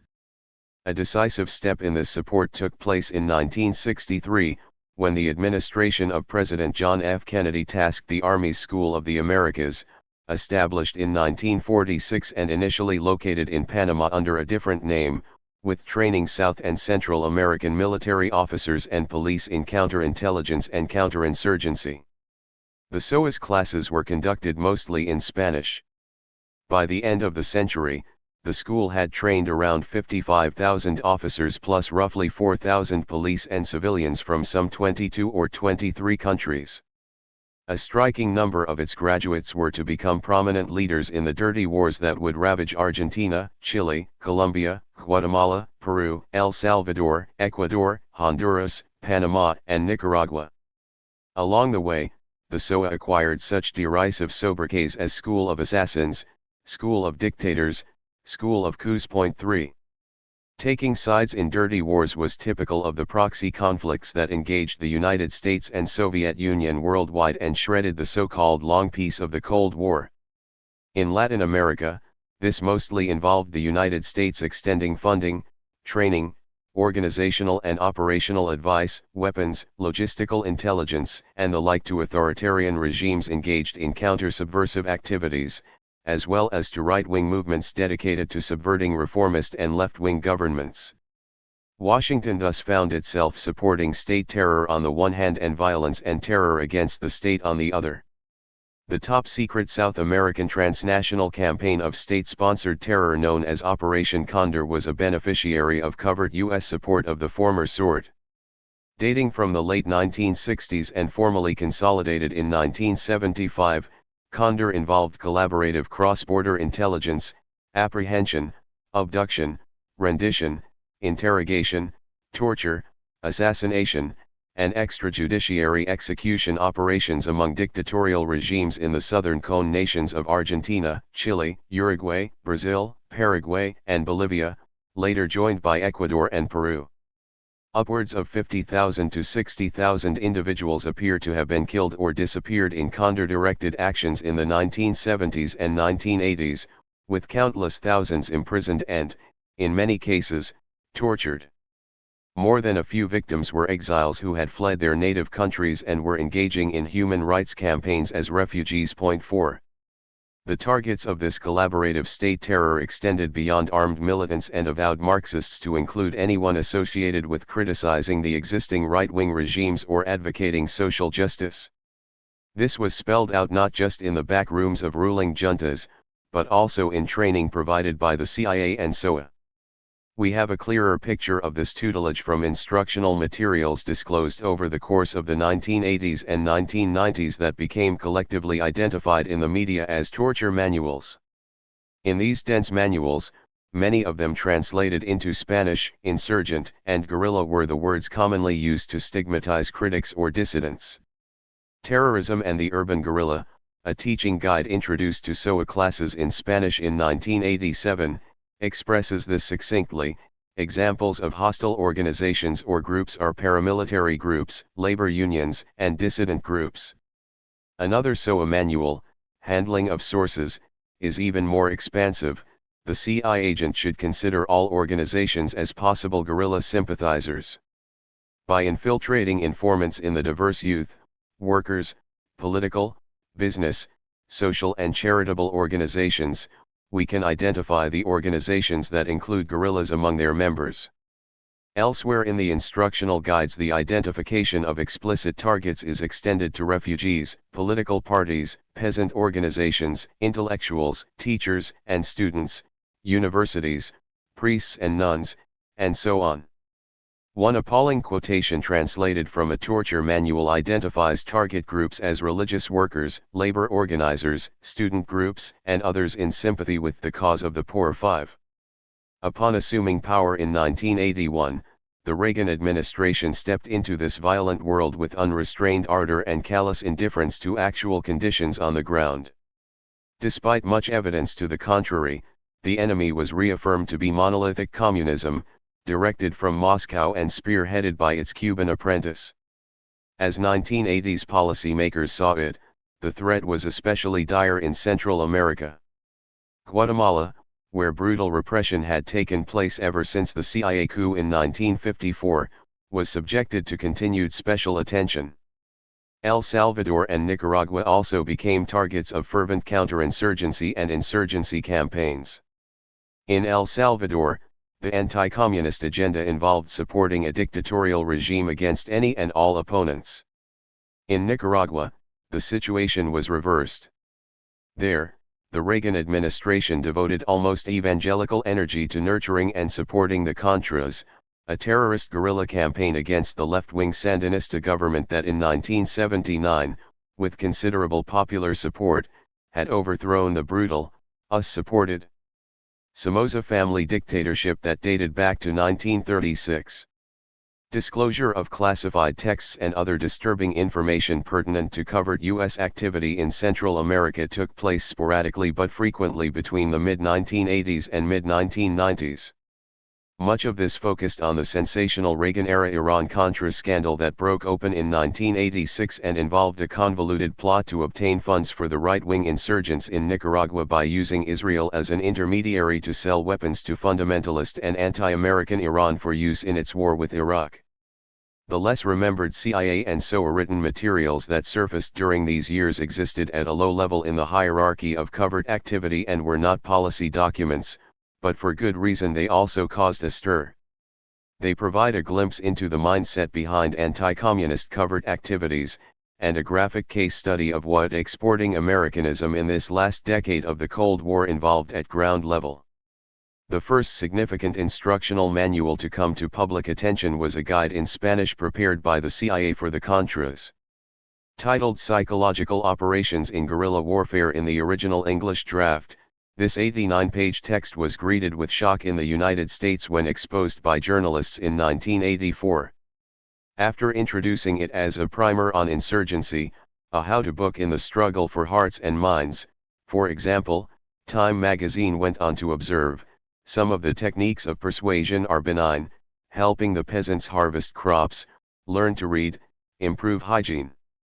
Others are decidedly brutal, assassination, kidnapping, blackmail, mob violence.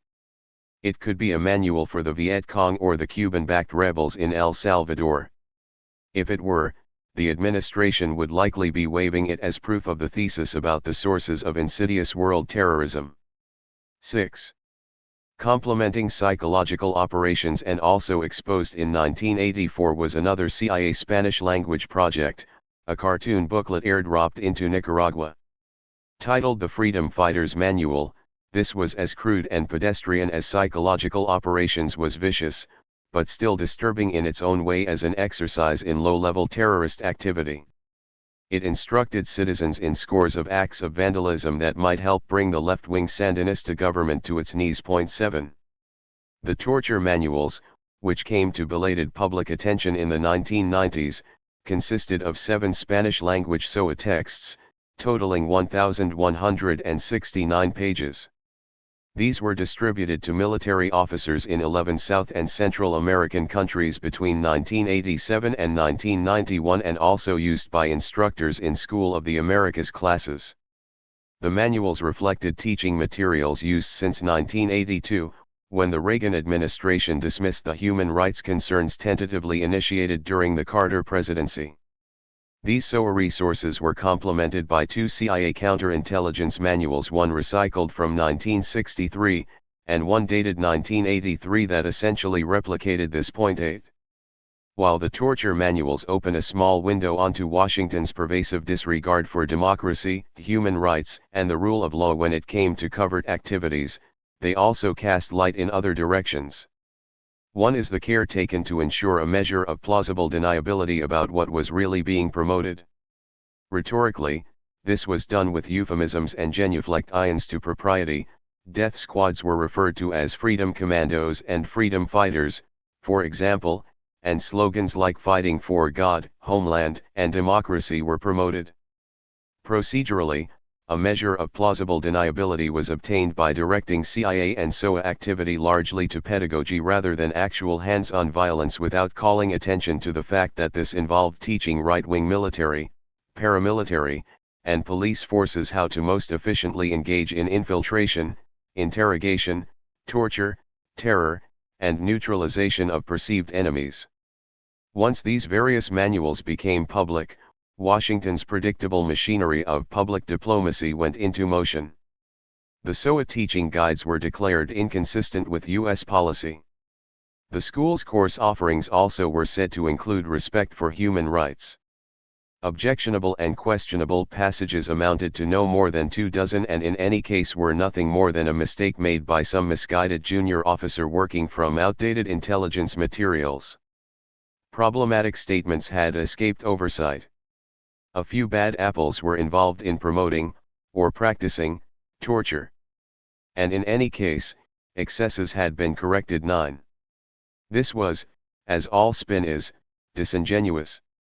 The manuals were indeed wordy, they are numbing to read, but what SOA teachers emphasized and their students found most engaging was precisely what caused these materials to be called torture manuals. This was confirmed by Major Joseph Blair, a covert operative who ultimately came in from the cold. Blair had held a responsible position administering the CIA-led Phoenix assassination program during the Vietnam War, and in the early 1980s had moved on to the SOA, where he assisted the creator of the controversial manuals in the classroom. Interviewed in 1997, after having retired in 1989, he described primarily using manuals which we used during the Vietnam War in our intelligence gathering techniques. The techniques included murder, assassination, torture, extortion, false imprisonment. Turning to the argument that objectionable passages were but a minuscule part of the 1,100-plus pages of SOA instructional materials, Blair pointed out that the officers who ran the intelligence courses used lesson plans that included the worst materials contained in the 7 manuals. Now they say that there were only 18 to 20 passages in those manuals in clear violations of U.S. law. In fact, those same passages were at the heart of the intelligence instruction. As for the claim that SOA instructors took care to teach human rights, he noted that this amounted to a few hours and was roundly regarded by instructors and students alike as a joke. 10. As Blair observed, much of what the CIA and SOA disseminated in the way of counterintelligence and counterinsurgency teachings was essentially repackaged from materials the agency had developed in the 1950s and 1960s. Its 1963 manual titled QBARC Counterintelligence Interrogation runs to 128 typescript pages and reads like a graduate school thesis. Replete with a lengthy annotated bibliography, it summarizes the latest findings in psychological and psychiatric literature on how to exploit human vulnerabilities most effectively, through non-coercion if possible and coercion if necessary. 11. Both QBARC and its 1983 update titled Human Resource Exploitation Training Manual contain lengthy chapters devoted to non-coercive and coercive counterintelligence techniques. The 1963 text succinctly summarizes the subjects addressed under the latter category as follows: arrest, detention, deprivation of sensory stimuli through solitary confinement or similar methods, threat and fear, debility, pain, heightened suggestibility and hypnosis, narcosis, and induced regression. This catalog and the ensuing discussion of coercive techniques is repeated in the 1983 update, along with almost everything else that appears in the 1960s text. For anyone interested in original documents, however, the copy of the 1983 update the Defense Department eventually declassified presents an unusual feature. It is full of handwritten corrections that spotlight egregious passages while leaving the original text completely legible. The doctored declassified text also includes a new prefatory page titled Prohibition Against Use of Force, stating that the use of force, mental torture, threats, insults, or exposure to unpleasant and inhumane treatment of any kind as an aid to interrogation is illegal and often counterproductive. Instruction in these techniques then duly follows. Many of the corrections are perversely entertaining. In its opening pages, for example, the original 1983 text reads, "While we do not stress the use of coercive techniques, we do want to make you aware of them and the proper way to use them." The penciled-in revision changes this to, "While we deplore the use of coercive techniques, we do want to make you aware of them so that you may avoid them." Similarly, coercive questioning techniques, a section title, is revised to read Coercive Questioning Techniques and Why They Should Not Be Used. When the cosmetic changes are ignored, as anyone confronted with the corrected text could do, the techniques of interrogation that carried over from the 1960s to the 1980s are plain to see. Scattered throughout the 1963 and 1983 manuals is advice about blindfolding and handcuffing seized individuals, stripping them naked, and subjecting them to an examination including all body cavities, garbing them in ill-fitting prison clothes, holding them incommunicado, threatening to harm their families, depriving them of food, sleep, and access to toilets, subjecting them to extremes of heat, cold, and moisture, holding them in solitary confinement, sometimes in a cell which has no light, forcing them to stand at attention for long periods, and so forth.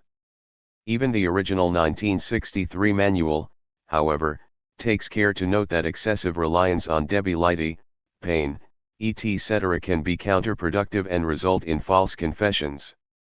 The 1963 manual emphasizes that interrogators must obtain higher-level authorization if bodily harm is to be inflicted, or if medical, chemical, or electrical methods or materials are to be used to induce acquiescence, or if the detention is locally illegal or could be traced back to the CIA.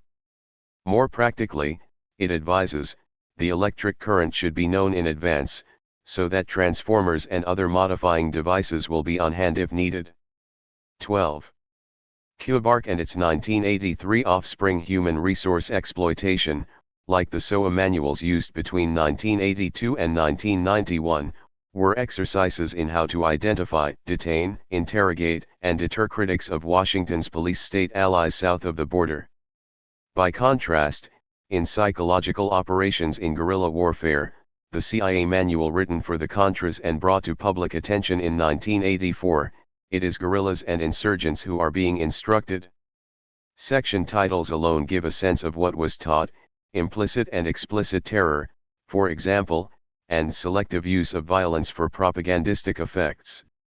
An armed guerrilla force can occupy an entire town or small city that is neutral or relatively passive in the conflict, the text explains at one point.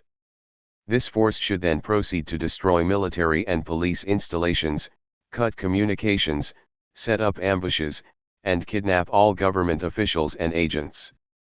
As a general rule, this passage continues, the armed propaganda teams should avoid participating in combat. However, if this is not possible, they should react as a guerrilla unit with tactics of hit and run, causing the enemy the greatest amount of casualties with aggressive assault fire, recovering enemy weapons and withdrawing rapidly. At one point, psychological operations in guerrilla warfare calls for emulating Nazi fifth column tactics used at the start of World War II, whereby infiltration and subversion prepared the ground for Germany's invasions of Poland, Belgium, Holland, France, and Norway. Where necessary, the advice continues, professional criminals should be hired to carry out specific selected jobs. On other occasions, it might be desirable to provoke confrontations that will create a martyr for the cause. At mass concentrations and meetings, the Contras are advised to bring shock troops. These men should be equipped with weapons and should march slightly behind the innocent and gullible participants. Where the torture manuals refer to neutralizing targets, this was commonly recognized as a euphemism for killing. There is no evidence that covert U.S. forces participated directly in the grotesque torture, death squads, massacres, and disappearances characteristic of the dirty wars that ravaged Latin America, only that they promoted and supported them. At the same time, there is little or no evidence that, in taking sides in these wars and training and materially aiding anti-communist participants in them, the United States gave serious attention to human rights or the rule of law. In most countries south of the border, Washington supported right-wing regimes in their state terror. In Nicaragua, it abetted the Contras in pursuing a murderous campaign of guerrilla terror against the government. Proxy war, surrogate terror, disdain for human rights and even for plain decency all came together. As always, it is not possible to quantify the costs of this violence with any exactitude. For South and Central American societies, the political, cultural, and psychological costs were and to some degree still are enormous. Writing in the Cambridge History of the Cold War, John Coatsworth observed that the Contra insurrection in Nicaragua devastated the economy, forced the government to abandon most of its social programs, and cost the lives of 30,000 Nicaraguans, mostly civilian supporters of the Sandinista revolution. He put the death toll in El Salvador between 1979 and 1984 at nearly 40,000, most of whom were unarmed combatants murdered by the armed forces. Coatsworth also notes in passing that President Reagan visited Guatemala City in December 1982 and praised the ruling military junta for its commitment to defend the country against the threat of communism. In 1982 to 1983 alone, that government forced 800,000 peasants into civil patrols ordered to uncover and kill insurgents or see their communities destroyed. It followed up on its threat by destroying an estimated 686 villages and hamlets and killing between 50,000 and 75,000 people. All told, Coatsworth estimates that the Cold War in Central America saw nearly 300,000 deaths in a population of 30 million, plus a million refugees who fled the area, mostly for the United States. Based on examination of published CIA and State Department materials plus other reports unsympathetic to communist regimes, he reached this conclusion: between 1960, by which time the Soviets had dismantled Stalin's gulags, and the Soviet collapse in 1990, the numbers of political prisoners, torture victims, and executions of nonviolent political dissenters in Latin America vastly exceeded those in the Soviet Union and its East European satellites. In other words, from 1960 to 1990, the Soviet bloc as a whole was less repressive, measured in terms of human victims, than many individual Latin American countries. 13. This does not diminish the multiple horrors of Soviet violence and oppression, but helps place them in perspective. Chapter 6. New and Old. World Orders, the 1990s. The United States entered the last decade of the 20th century on a wave of confidence and celebration not seen since 1945. The collapse of the Soviet Union, which left America as the world's sole superpower, was a prime reason for this. This triumph coincided, moreover, with two other interrelated developments that contributed to the celebratory atmosphere.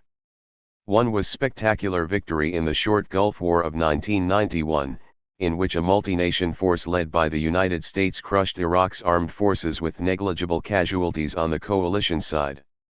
In sharp contrast to Grenada 7 years earlier, this was a major military undertaking. Washington led the largest international coalition since World War II, composed of 34 nations including many Arab states. In this clash of nations, massive forces were mobilized on both sides, close to 700,000 coalition troops versus several 100,000 Iraqis. The coalition victory was one-sided to an extreme.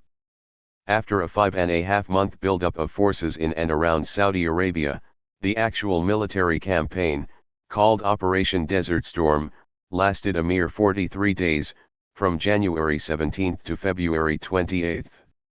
US-led coalition air forces pounded the country with negligible resistance as prelude to a 100-hour ground war that ended in the inferno of a highway of death for routed Iraqi troops.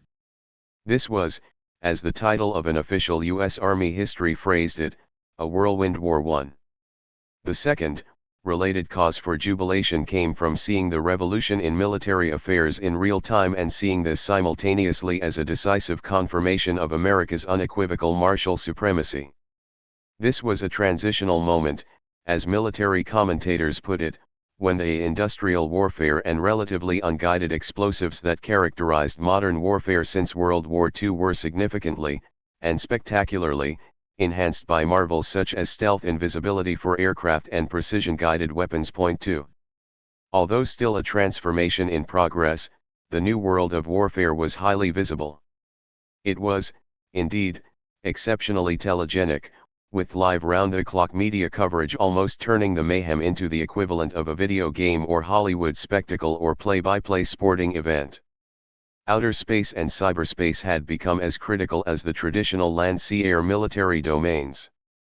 Satellites, lasers, and microcomputers steered precision-guided munitions including laser-guided bombs to their targets.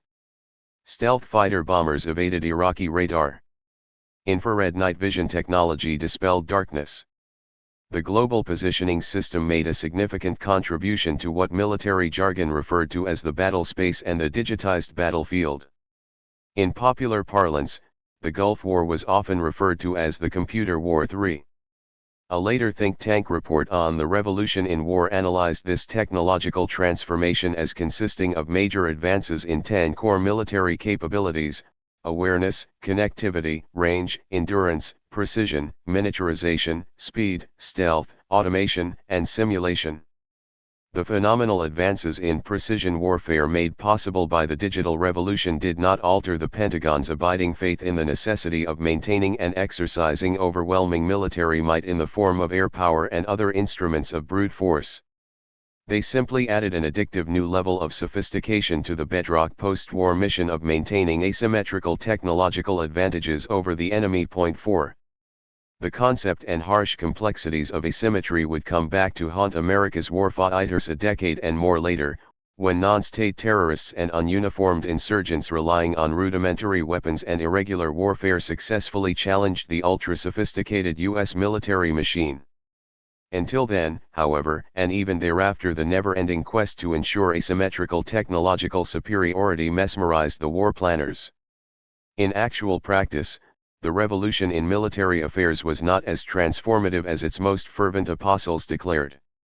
Although smart bombs and surgical strikes garnered headlines, precision-guided munitions only constituted some 7 to 8% of the munitions deployed in the Gulf War. Victory still rested on the traditional American way of war, reliance on massive air and land power. The arsenal of dumb weapons included controversial explosives like cluster bombs, daisy cutters, and armor-piercing depleted uranium munitions. Aerial and missile attacks pulverized Iraqi military and civilian infrastructure for more than a month before land forces were committed to battle. There were more than 116,000 sorties by fixed-wing aircraft plus helicopters, about 85% of them by American crews. Total coalition losses were 63 U.S. and 12 Allied aircraft, with only 42 of these losses occurring in combat and the rest in accidents. The volume of explosives delivered was roughly half the tonnage of bombs dropped on Japan in 1945, and the destruction of civilian or dual-use infrastructure, especially in Baghdad, was severe. Once air power had done its job, the ground forces, featuring a variety of new generation tanks, helicopters, and the like, proceeded to deliver the coup de grace to Iraqi land forces in the devastating 100-hour battle that brought the conflict to a close. 5. A few years after the war, a French diplomat used the pages of the American journal Foreign Affairs to call attention to the difficulty ordinary Iraqis had comprehending the Allied rationale for using air power to systematically destroy or cripple Iraqi infrastructure and industry. electric power stations, refineries, petrochemical complexes, telecommunications centers, bridges, roads, highways, railroads, hundreds of locomotives and boxcars full of goods, radio and television broadcasting stations, cement plants and factories producing aluminum, textiles, electric cables, and medical supplies. As one example of the suffering this caused, he noted that the paralysis of electric power plants deprived Iraqis of drinking water, interrupted agricultural irrigation through pumping stations, and clogged the sewage system. Garbage and debris accumulated, rats proliferated, and epidemics spread. Hospitals without generators were unable to perform surgery. 6. Similar criticism was leveled by others, especially on the political left, and the official U.S. rejoinder was twofold. It was argued that Iraq was able to recover from such destruction quickly. More telling, it was emphasized that the coalition's offensive had taken great care to avoid collateral damage involving civilians and non-combatants. An Air Force summary report actually identified the trend toward bloodlessness as a desideratum in the conduct of War 7. Bloodlessness amounted to plausible hyperbole of a sort that had become fashionable in military planning circles and public diplomacy. It reflected a fundamental change from the saturation bombing of populated areas that characterized air war in World War II and in America's wars in Korea and Vietnam. On the coalition side, the label is indeed close to apt, and strong ammunition for the decline in violence argument. The tally for Gulf War fatalities is 148 U.S. military personnel killed in action, including 35 by friendly fire, plus around 150 deaths in non-combat accidents such as exploding munitions. Coalition fatalities, not including Kuwait, which Iraq had invaded, totaled less than 100.8. On the Iraqi side, estimates vary but are generally not especially high compared to major wars of the past. At one point, the Iraqi government itself put direct civilian fatalities in the air war at a low and implausibly precise 2,278 individuals. Most battle death estimates range from 20,000 to 35,000. Here, however, we again confront the question of war's lethal impact as reflected in broader and longer-term fatalities. Thus, a study by an American demographer published in 1993 concluded that the total Iraqi death count may have been close to 205,000 nuclear arsenals. In part, it entailed redefining whom and what the surviving U.S. arsenal was deterring. Eventually, this nuclear strategizing turned into a campaign to modernize existing stockpiles, a policy guaranteed, as the old nuclear arms race should have made clear, to spark a counter-response by other members of the proliferating nuclear club. The technological fixations, strategic formulations, and operational initiatives of Pentagon planners during this relatively optimistic decade were intense and elaborate. Where the revolution in military affairs was concerned, this produced a minefield of jargon and an alphabet soup of acronyms. This lexical effusion was accelerated by the fact that in practice computer networks in the computer war of 1991 actually had performed poorly when it came to ensuring battlefield cohesion and interoperability. As a popular military metaphor put it, the services still remained stovepiped locked into their own digital platforms and networks. To rectify such compartmentalization, a great deal of theoretical and practical expertise was devoted to refining network-centric warfare and realizing an overarching system of systems architecture. C4I/SR became a cherished acronym referring to developing an integrated capacity in command, control, communications, computers, intelligence plus surveillance and reconnaissance.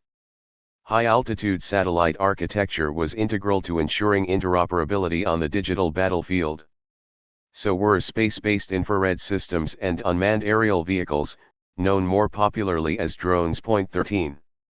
All service branches dedicated themselves to formulating and implementing C4I for the warrior and C4I for the 21st century, catchphrases popularized in the early 1990s. The Navy and Marines, for example, did this under the project name Copernicus. The Army's counterpart initiative was called Enterprise, and the Air Forces, Horizon.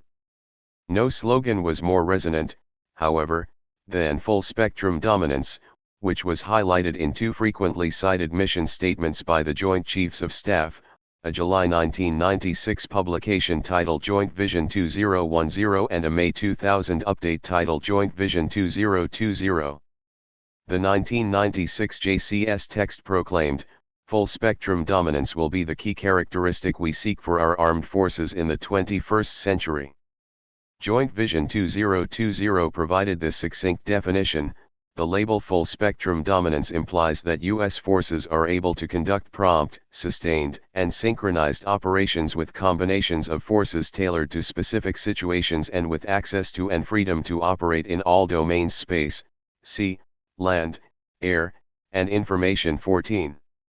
In 1996, a university-based systems analyst conveyed the high expectations for the digitized battle space in these words: "In the past, the key to successful warfighting was the best use of weapons. In the future, the key to successful joint operations often will be the best use of information." Writing at the same time, a high-ranking Navy strategist succinctly captured the fears as well as hopes that underlay U.S. military thinking in the New World Order. "The system of systems and RMA," he wrote, "holds out the promise that in the not-too-distant future the pointed end of the spear may be smaller, far sharper, and able to pierce the opponent's jugular vein on the first throw." He then proceeded to ruminate about the fog of war in the increasingly ambiguous and dangerous world that had materialized since the Soviet Union disappeared as a peer competitor, a world in which coalitions will parallel and perhaps replace alliances. 15. This admixture of optimism and anxiety was, in fact, widespread in the 1990s. While public diplomacy offered paeans to a new world order of peace and security, mid-level Pentagon planners backed by a small chorus of public intellectuals were calling attention to a dystopian world of disorder. To these strategists and geopoliticians, the end of Cold War bipolarity and clear-cut ideological confrontation had brought not peace and security, but rather a world teetering on the verge of chaos, even near anarchy. In the public sphere, this was conveyed in catchphrases like Samuel Huntington's Clash of Civilizations, Robert Kaplan's The Coming Anarchy, and Ralph Peters's New Warrior Class, all depicting, in one way or another, the collapse of central governments and rise of religious, ethnic, and tribal violence, including terrorism, especially in the Third World in general and Middle East in particular. Writings by insider military analysts after the Cold War ended were similarly riddled with fear and foreboding: global disintegration, combustive vacuum, low-intensity conflict, gray area phenomena, military operations other than war, and so on. An Army training pamphlet titled Force XXI Operations, issued in 1994, presented various categories of potential 21st century threats, including from non-nation entities which, in turn, were rather esoterically subdivided into subnational, anational, and metanational categories. An influential mid-1990s assessment by Major General Mike Myatt of the Marine Corps, titled Chaos in the Littorals, envisioned a potentially catastrophic world of natural disasters, failed states, chaotic population flows, humanitarian crises, and the possibility of nuclear, biological, chemical, or environmental disasters on an as yet unheard of scale. 16. In practice, old-style interventions continued apace alongside new tip-of-the-spear technologies. By one academic calculation, the United States engaged in 263 military operations, large and small, in the 4.5 decades between World War II and 2002, of which only one-third took place before 1991. The remaining 176 actions, often in conjunction with the United Nations and/or NATO, and usually undertaken in the name of preserving peace, occurred in the 12 years between 1991 and 2002. Some of these interventions were dramatic, and more than a few failed to leave a residue of goodwill toward the United States or its partners. 17. As pointed out by critical scholars like Andrew Bishvik, a West Point graduate and Vietnam veteran, between 1980 and the terrorist attacks of September 11, 2001, U.S. forces invaded or occupied or bombed a dozen countries in the Islamic world. 18.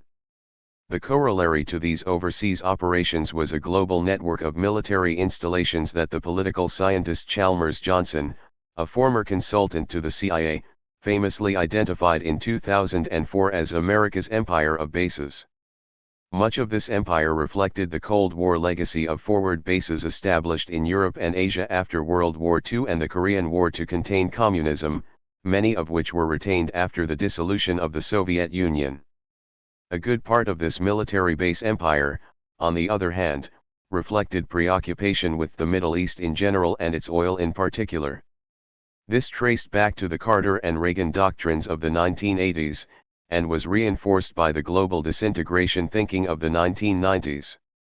Collecting data on the eve of the second U.S. invasion of Iraq in early 2003, Johnson calculated that the Pentagon's own bookkeeping indicated that the military currently owns or rents 702 overseas bases around the world. This was, in his view, an undercount. Johnson argued that in an honest estimate, the actual size of our military empire would probably top 1,000 different bases in other people's countries. No one, he concluded, not even the Pentagon, actually knew precisely how many overseas facilities the United States maintained. 19. Expansion of overseas bases was paralleled by a shift in operational focus by the U.S. Navy which, in its distinctive way, provided an armada of floating bases. In a white paper issued in 1992 that prefigured General Myatt's dramatic chaos in the littoral's formulation, this shift was defined as moving from a focus on a global threat to a focus on regional challenges and opportunities. More precisely, this meant concentrating on capabilities required in the complex operating environment of the littoral or coastlines of the Earth. Dominance of littoral areas, this strategy statement went on, means bombs, missiles, shells, bullets, and bayonets, including deep intervention by the Marines where necessary.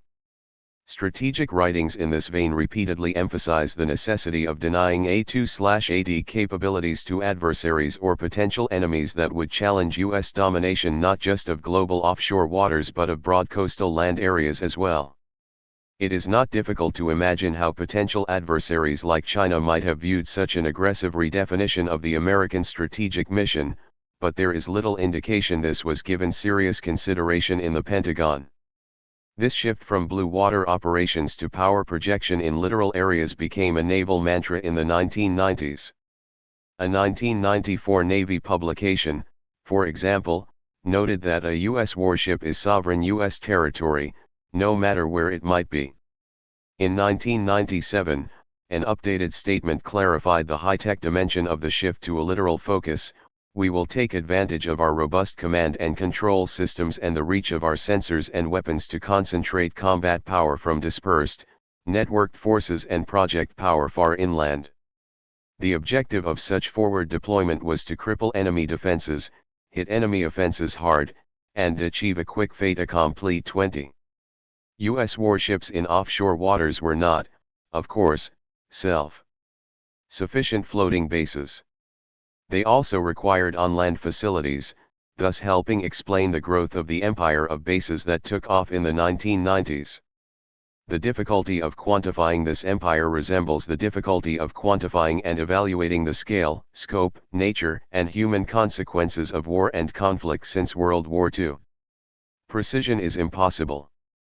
Still, the big picture of the speed and density with which America garrisoned the globe after the Cold War ended is clear, and it helps illuminate the rising tide of Islamist hatred of the United States that lay behind the September 11 atrocities. Take, for example, the case of Saudi Arabia, which became the major staging area for the U.S. and coalition forces that began mobilizing for the Gulf War in August 1990. Coalition aircraft operated out of some 15 bases in Saudi Arabia during the war, and from 1992 to 2003 that kingdom continued to play a major role as a launching pad for US-led coalition aircraft enforcing a no-fly zone over southern Iraq. The physical presence of foreign troops on Saudi soil was especially offensive to many Muslims, who saw this as both desecration of the site of Islam's holiest places and symbolic of the country's subservience to America. Osama bin Laden, who masterminded the September 11 attacks, had publicly and passionately denounced the sacrilege of American boots on the soil of his native land as early as 1996.21. What emerges here, as the 20th century drew to a close, is an explosive overlay of developments. Fixation on Middle East oil, apocalyptic visions of chaos in the littorals, expansion of overseas military bases, acceleration of military interventions, the wishful thinking involved in assuming that monopolization of sophisticated military might ensures full-spectrum dominance or a quick fait accompli, all were drawing the United States ever deeper into a turbulent region that, on its own, had long been plagued with strife. Major conflicts in the Greater Middle East in the decades since World War II included 4 wars between Pakistan and India, relentless hostility and open clashes between Israel and nearby Arab and Muslim nations as well as stateless Palestinians, the Algerian War of Independence, civil war in North Yemen and Lebanon, the Iran-Iraq War, endemic conflict between Turkey and the Kurds, and a post-Soviet Afghanistan still ravaged by internal conflict. Underlying these headline-garnering conflicts ran deep undercurrents of tribal, ethnic, and religious identity and animosity. Pentagon planners agonized about this turbulence, but top-level policymakers, as it turned out, did not take it particularly seriously. All this set the stage for a new epoch of violence after September 11 and America's declaration of a global war on terror. Chapter 7. September 11 N. A new kind of war. For the United States, the great wars of the 20th century were all foreign wars. After repelling British forces in 1812 to 1815, the nation was blessed with territorial security. And after their brutal mid-19th century Civil War, Americans never again experienced the trauma of battle or bombardment on their own soil, apart from Japan's surprise attack on military targets in Hawaii on December 7, 1941, and the short-forgotten battle to retake the remote US-owned Aleutian Islands from Japanese forces in 1943. Servicemen who died in foreign wars were not forgotten.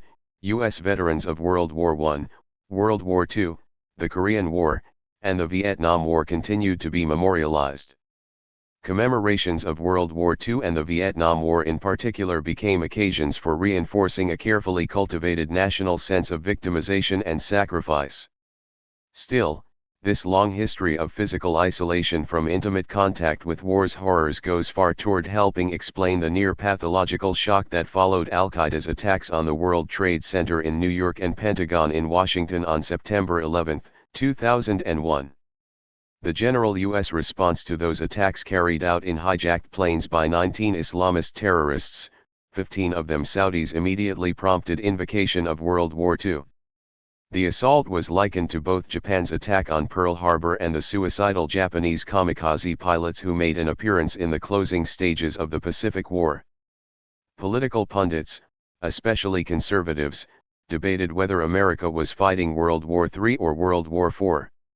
This was not marginal rhetoric as it turned out, for the George W. Bush administration, which included Vice President Dick Cheney and Secretary of Defense Donald Rumsfeld, both former Gulf War policymakers and strong promoters of the revolution in military affairs, turned such hysteria into concrete war policy.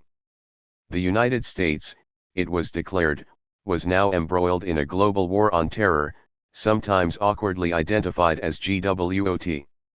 On September 15, 4 days after Al-Qaeda's attack, the CIA produced a top-secret proposal titled Worldwide Attack Matrix that called for an anti-terror campaign in 80 countries. Despite the classified nature of this recommendation, top officials lost no time conveying its general intent to the public. Rumsfeld, for instance, told reporters that the United States was looking at a large multi-headed effort that probably spanned 60 countries, including the United States. In a widely quoted television appearance, Cheney stated that the United States would have to work sort of the dark side, if you will. Details of what these dark side covert activities would involve would not come to light until several years later, but the open reaction to the September 11 outrage came quickly.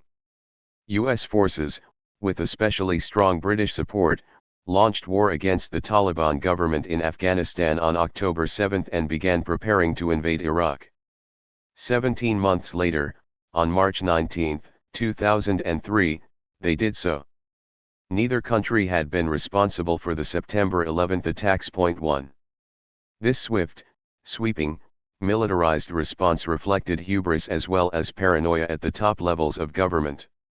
What changed the world, it has been perceptively observed, was not Al-Qaeda's attack but Washington's overreaction. 2. Global war rhetoric carried with it visions of total and unconditional victory over a clearly defined enemy, as in World War II, a conflict American policymakers evoked frequently in the years following September 11 and the subsequent invasion of Iraq. 3. Declaration of war also reflected the overconfidence in U.S. monopolization of cutting-edge military violence that was generated by the Gulf War. Invading Iraq, one of Rumsfeld's outside advisors on defense policy trumpeted publicly not once but twice, would be a cakewalk. This was widely quoted. 4. That the CIA was able to produce a worldwide attack matrix covering 80 countries almost overnight may seem impressive at first glance, at least to outsiders. In fact, it was not at all surprising. The military and intelligence community had been deeply engaged in similar global interventions, including Cheney's dark side practices, ever since World War II. A few weeks after September 11, Rumsfeld published an op-ed essay titled A New Kind of War.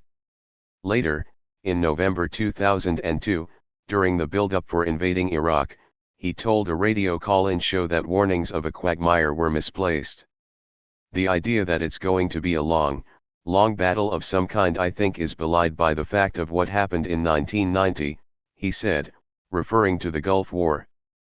5 days or 5 weeks or 5 months, but it certainly isn't going to last any longer than that. 5. Rumsfeld's forecast was wildly inaccurate. Combat operations in Iraq continued until August 2010, and the last U.S. troops were not withdrawn until the closing weeks of 2011, only to return 3 years later. By that time, terrorism and insurgency had metastasized throughout the greater Middle East and northern Africa. By the middle of the second decade of the 21st century, as the two-term presidency of Barack Obama neared its end, the region was aflame and the United States was embroiled in military operations in Syria, Pakistan, Libya, Somalia, and Yemen, as well as Afghanistan and Iraq. Al-Qaeda had been superseded in influence by a host of copycat terrorist organizations. ISIL, also known as ISIS or simply IS, had established a caliphate encompassing major parts of Iraq and Syria, and proclaimed authority over Muslims worldwide. While most terrorist atrocities involved Muslims killing Muslims, attacks had accelerated in Europe and the United States. The title of Rumsfeld's op-ed essay, on the other hand, was unwittingly prescient. The war on terror and subsequently on grassroots uprisings and insurgencies triggered or abetted by the US-led invasions turned out to be a new kind of war indeed, albeit in ways almost antithetical to the high-tech, smart weapon, rapid deployment, small footprint, in-and-out war he and a legion of erstwhile defense experts in Washington had envisioned. Asymmetry did indeed become the watchword of 21st century conflict, but the almost religious faith in victory through technological asymmetry and full-spectrum dominance was turned on its head. The Gulf War proving ground for the revolution in military affairs turned out to be less a harbinger of future warfare than a mirage of irresistible American power. 6. Unlike conventional conflicts, including the Gulf War, the new kind of war did not involve a clash of uniformed forces representing sovereign states and engaging one another in relatively fixed formations. The new antagonists were non-state actors who had neither a formal military structure nor fixed geographical identity. While American policymakers tried to argue that some sort of state support lay behind the September 11 attacks, thus rationalizing the invasions of Afghanistan and Iraq, their immediate response was an acknowledgement of the elusive transnational nature of terrorism. The CIA's worldwide attack matrix reflected this reality of an amorphous, ubiquitous, place-shifting, shape-shifting, name-shifting enemy. What it did not reflect, despite a full decade of intense and often agonizing inter-service strategizing about low-intensity conflict and chaos in the littorals, was any genuinely serious appreciation of the deep schisms and contradictions in Middle Eastern societies, or any serious expectation that foreign invasion would ignite indigenous blowback extending to violent insurrection. Both Afghanistan and Iraq provided opportunities for U.S. forces to display their awesome firepower in the opening stages of their two invasions. In Afghanistan, along with precision-guided bombs and missiles, this included several 15,000-pound Daisy cutters and more than 1,200 cluster munitions that scattered several 100,000 bomblets. The invasion of Iraq opened similarly with media-pleasing shock and awe pyrotechnics that included some fourscore cruise missiles fired at Baghdad. Two-thirds of the opening air campaign involved precision-guided smart munitions, and their contribution to the quick downfall of Saddam Hussein was decisive. Almost as quickly, however, it became clear that once Iraq's overwhelmed conventional forces had been dispatched, high-tech weaponry was of limited use against lightly armed pop-up moving targets. The terrorist foes were far from being Luddites. They made effective use of cell phones, laptop computers, the internet, and social media. Their more sophisticated theorists even produced tracts that call to mind the CIA and School of the Americas manuals of the 1960s through 1980s, which similarly used academic scaffolding to reinforce tutelage in terror. An even closer analogy is to be found in the case study textbooks churned out by Western business schools. A text whose title translates as The Management of Savagery, the most critical stage through which the Ummah will pass, became the epitome of this. Published on the Internet in 2004, this tome makes extensive reference to American and European management studies. 7. Such up-to-date touches in the terrorist camp meshed with a shrewd grasp of popular psychology. This extended not just to exploiting the resentments of potential recruits but also to an uncanny ability to bait and unnerve distant and ostensibly far more powerful and rational enemies. At the same time, the weapons of the terrorists generally remained primitive: Kalashnikov AK-47 assault rifles, machine guns, rocket-propelled grenades, mortars, devastatingly effective improvised explosive devices, and of course suicide bombers. Fighters crisscrossed the battle space in pickup trucks, relying on extreme brutality and waves of grassroots insurgency provoked, in large part, by the foreign invasions. These low-intensity tactics proved significantly more effective and more rational, given the setting, than America's carefully networked maneuvers and gold-plated arsenals. This new kind of irregular conflict, pitting governments and their allies against opponents motivated less by ideology than by religious fervor, sectarian differences, tribal and ethnic rivalries, and plain misery, forced the planners who rested faith in technological asymmetry to rethink their premises. Encountering near anarchy firsthand brought this, painfully, out of the realm of 1990s-style armchair theorizing. There were no jugular-piercing spear points or quick fates accomplis. There was, on the other hand, intense blowback as death and dislocation mounted among the ordinary people of Iraq and Afghanistan. As one chastened American analyst eventually put it, the real revolution in military affairs is forcing modern states to use the advancement in military technology to focus on minimizing civilian casualties and collateral damage rather than destroying the enemy. In a way, terror and psychological warfare were flipped in this new kind of war. Terror tactics are as old as warfare, and state terror runs a close second in historical precedence. Terror bombing, on the other hand, has a certain modern and contemporary ring. From World War II through the Korean and Vietnam Wars, this was associated primarily with air attacks on urban centers and non-combatant populations aimed at destroying enemy morale. In Vietnam, however, all-out air war was already proving counterproductive. The enemy did not break psychologically, while media depictions back home of these terrifying attacks contributed to erosion of American popular support for the war. Military planners welcomed the relatively bloodless nature of smart weapons in the Gulf War, not just because this kept American casualties down but also because it promised to all but eliminate the stigma of deliberately targeting non-combatants. In the new era of post-September 11 warfare, it was the terror tactics of Al-Qaeda and its successors that assumed center stage. These atrocities differed in nature and scale from mechanistically killing civilians at a distance.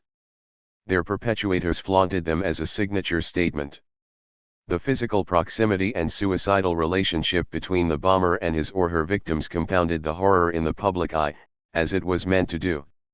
There was, in these more intimate acts of murder, a macabre element of theater.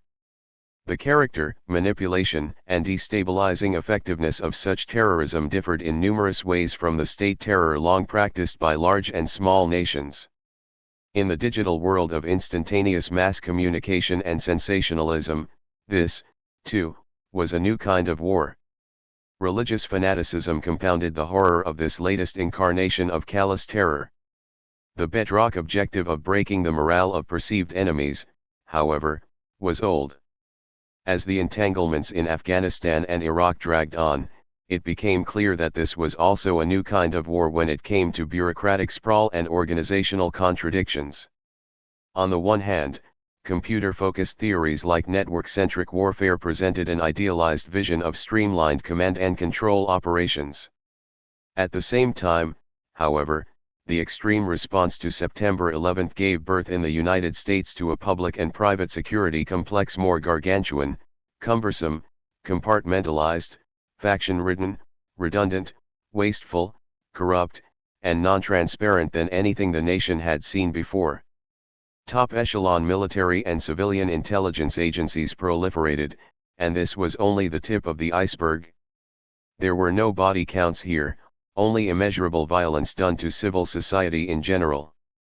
A striking feature of this new Leviathan was the extent to which activities traditionally handled by the government or military were outsourced. Many underlying dynamics drove this wholesale privatization. These included budgetary pressures affecting defense spending, especially after the Gulf War, coupled with military and political calculations that outsourcing would help disguise real spending and at the same time appeal to popular sentiment favoring a smaller military footprint. Political chicanery and budgetary skullduggery played a role in these developments, but of greater impact were neoliberal as well as neoconservative arguments in favor of deregulation, privatization, and market fundamentalism of the sort championed by Ronald Reagan and England's Prime Minister Margaret Thatcher. Still, it took September 11 and the panic over domestic as well as overseas security to jolt privatization to a drastically new level militarily. The inevitable obverse side of this hysteria was accelerated militarization of the private sector. Fear of terror proved lucrative.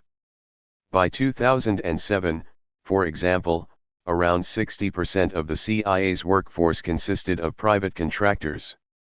In 2010, a two-year journalistic investigation of top-secret America by The Washington Post found that some 1,271 government organizations and 1,931 private companies work on programs related to counterterrorism, homeland security and intelligence in about 10,000 locations across the United States. Two-thirds of these programs operated under the Department of Defense. By that date, an estimated 854,000 military officials, civil servants, and private contractors held top-secret security clearances. 9. Such massive outsourcing was replicated in the battle space itself. In the decade plus following September 11, the number of non-military personnel supported by the United States in Afghanistan and Iraq was commonly equivalent to or greater than the number of U.S. troops deployed. At the peak of these military occupations, this meant funding upwards of 250,000 contract workers in the two countries alongside a comparable number of troops. Most of this civilian labor fell under the Defense Department budget, but major reliance on outsourcing extended to the State Department, Agency for International Development, and Department of Homeland Security. Civilians always have provided support for military operations, but the scale of private services in the war on terror was unprecedented. This becomes clear when outsourcing after September 11 is set against the civilian-to-military personnel ratio in prior U.S. conflicts. In World War I, the estimated ratio was 1:24, in World War II, 1:7, in the Vietnam War, 1:5, in the short Gulf War a remarkable 1:104, in Iraq in 2007, 1:0.8, in Afghanistan in 2009, 1:0.7, and in Iraq in 2010, 1:1.10. Large numbers of contractors profited from these arrangements, and two caveats are commonly offered concerning the services they provided. First, the bulk of civilians employed were engaged in non-combat tasks such as preparing meals, cleaning, doing laundry, providing transportation and storage facilities, laboring in construction projects, or serving as language specialists. Second, the recruitment of workers, especially at the more unskilled levels, tapped both local nationals and an international pool of cheap third-world labor, upwards of 30 different nationalities in the case of Iraq. At the same time, however, private contractors also provided more specialized and remunerative services ranging from major construction projects and paramilitary and mercenary tasks to maintaining some of the complex systems associated with the revolution in military affairs. Point 11. Much outsourcing was inefficient and corrupt, and a small but significant portion was criminal. One such undertaking, outsourcing torture under a program euphemistically called extraordinary rendition, was statistically minuscule but morally appalling. Orchestrated by the CIA, this involved abducting foreign terrorist suspects and transferring them for secret detention and interrogation to the prisons of more than 50 nations around the world. It was, in a grotesque way, almost as if the cross-border renditions of Operation Condor during the Dirty Wars in Latin America 3 decades earlier had been resurrected on a global scale, now orchestrated out of Washington. Point 12. The overconfidence in technological superiority that led planners to anticipate a short, sweet military campaign in the Middle East had a predictable financial corollary. Projected dollar costs for the war on terror, especially in Iraq, were grossly underestimated. Rumsfeld, for instance, put the price tag for overthrowing Saddam Hussein at around $50 billion. Other officials argued that oil revenues from Iraq itself would be sufficient to cover the costs of the U.S. invasion and occupation.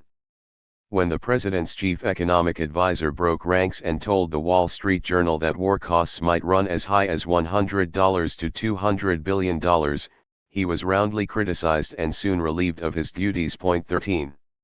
Over a decade later, official tabulations of appropriations for the Afghan and Iraq wars put the direct costs from fiscal year 2001 to fiscal year 2015 at upwards of $1.6 trillion. Like the Pentagon's annual base budget, however, this bookkeeping is misleading, for it excludes major long-term financial commitments including extensive medical disability care for U.S. veterans plus servicing the debt incurred to finance these wars. Thus, a highly regarded faculty research study published by Harvard's Kennedy School in 2013 concluded that the Iraq and Afghanistan conflicts, taken together, will be the most expensive wars in U.S. history, totaling somewhere between $4 to $6 trillion. Other independent studies also emphasize that the commonly cited government figures represent only a fraction of the total war costs, and the United States will be paying for these undertakings over the next 40+ years. The generally neglected projected costs, human as well as fiscal, are sobering. As of 2013, for instance, more than half of the 1.56 million U.S. veterans of these wars who had left active service and thus qualified for medical care at Veterans Administration facilities had already applied for permanent disability benefits. Where the debt is concerned, some $2 trillion was borrowed to finance the wars, amounting to 20% of the total $9 trillion added to the national debt between 2001 and 2012.14. The Afghan and Iraq wars were also new, or relatively so, in that U.S. battle deaths were conspicuously lower than in World War II, Korea, and Vietnam. This had been true of the short Gulf War, but unlike that whirlwind conflict, the GWOT wars dragged on for years. As in all its foreign military engagements, the number of Americans killed was small compared to deaths on the other side. Brown University's Watson Institute, whose costs of war project collates input from close to 40 researchers in different disciplines, calculates that from 2001 through 2014 U.S. battle deaths in Afghanistan and Iraq totaled slightly more than 6,800. Roughly half were from roadside bombs and rocket-propelled grenade fire. These figures are noteworthy, but only a small part of the picture. They do not include disturbed veterans who died from drug overdoses, suicide, vehicle crashes, and the like after being discharged. More significantly, they do not address the scale of overall deaths among non-Americans. Here, the Costs of War Project calculated that conflict in Afghanistan and Iraq from 2001 through 2014 resulted in over 370,000 direct war deaths, including armed forces on all sides plus civilians, contractors, journalists, and humanitarian workers. Some 210,000 of these violent deaths were civilians. Many direct deaths came from insurrection and internecine religious and political strife triggered or unleashed by the U.S. incursions. Indirect deaths from war-related causes such as malnutrition, damaged health systems, poor sanitation, and lack of clean water probably exceeded the direct war deaths number. Beyond this, at the end of 2015 the number of Afghan and Iraqi war refugees and internally displaced persons was over 6.5 million. 15.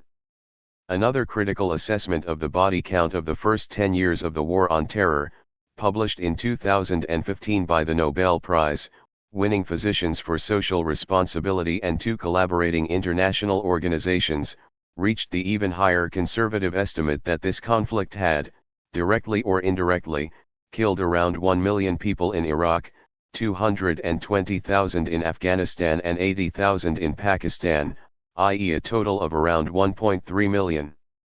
While this total could also be in excess of 2 million, this 100-page report concluded, a figure below 1 million is extremely unlikely. 16.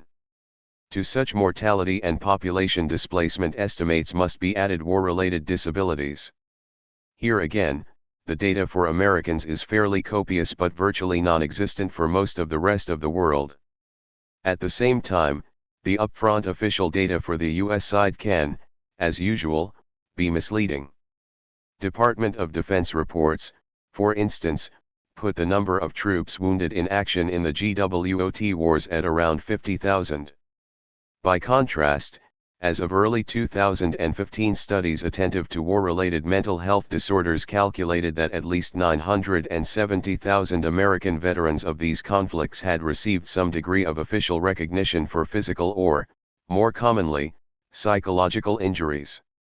Where mental disorders are concerned, diagnostic categories tend to be porous, that is, post-traumatic stress disorder, traumatic brain injury, and depression overlap. Harm and trauma extend to family and loved ones. Much of what is known in the jargon as invisible wounds is suffered in silence and not reported. 17. What is now identified as PTSD is itself new on the scene as a recognized mental disorder. Known by colloquial terms like shell shock or battle fatigue in earlier conflicts, PTSD was not even formally recognized until 1987, years after the U.S. military withdrew from Vietnam, when the American Psychiatric Association added it to the revised third edition of its Diagnostic and Statistical Manual of Mental Disorders.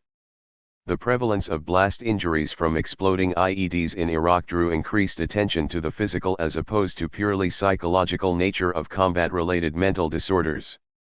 What is new is not the suffering, but the belated acknowledgement of how extensive it is, and how inadequately it has been addressed until recently.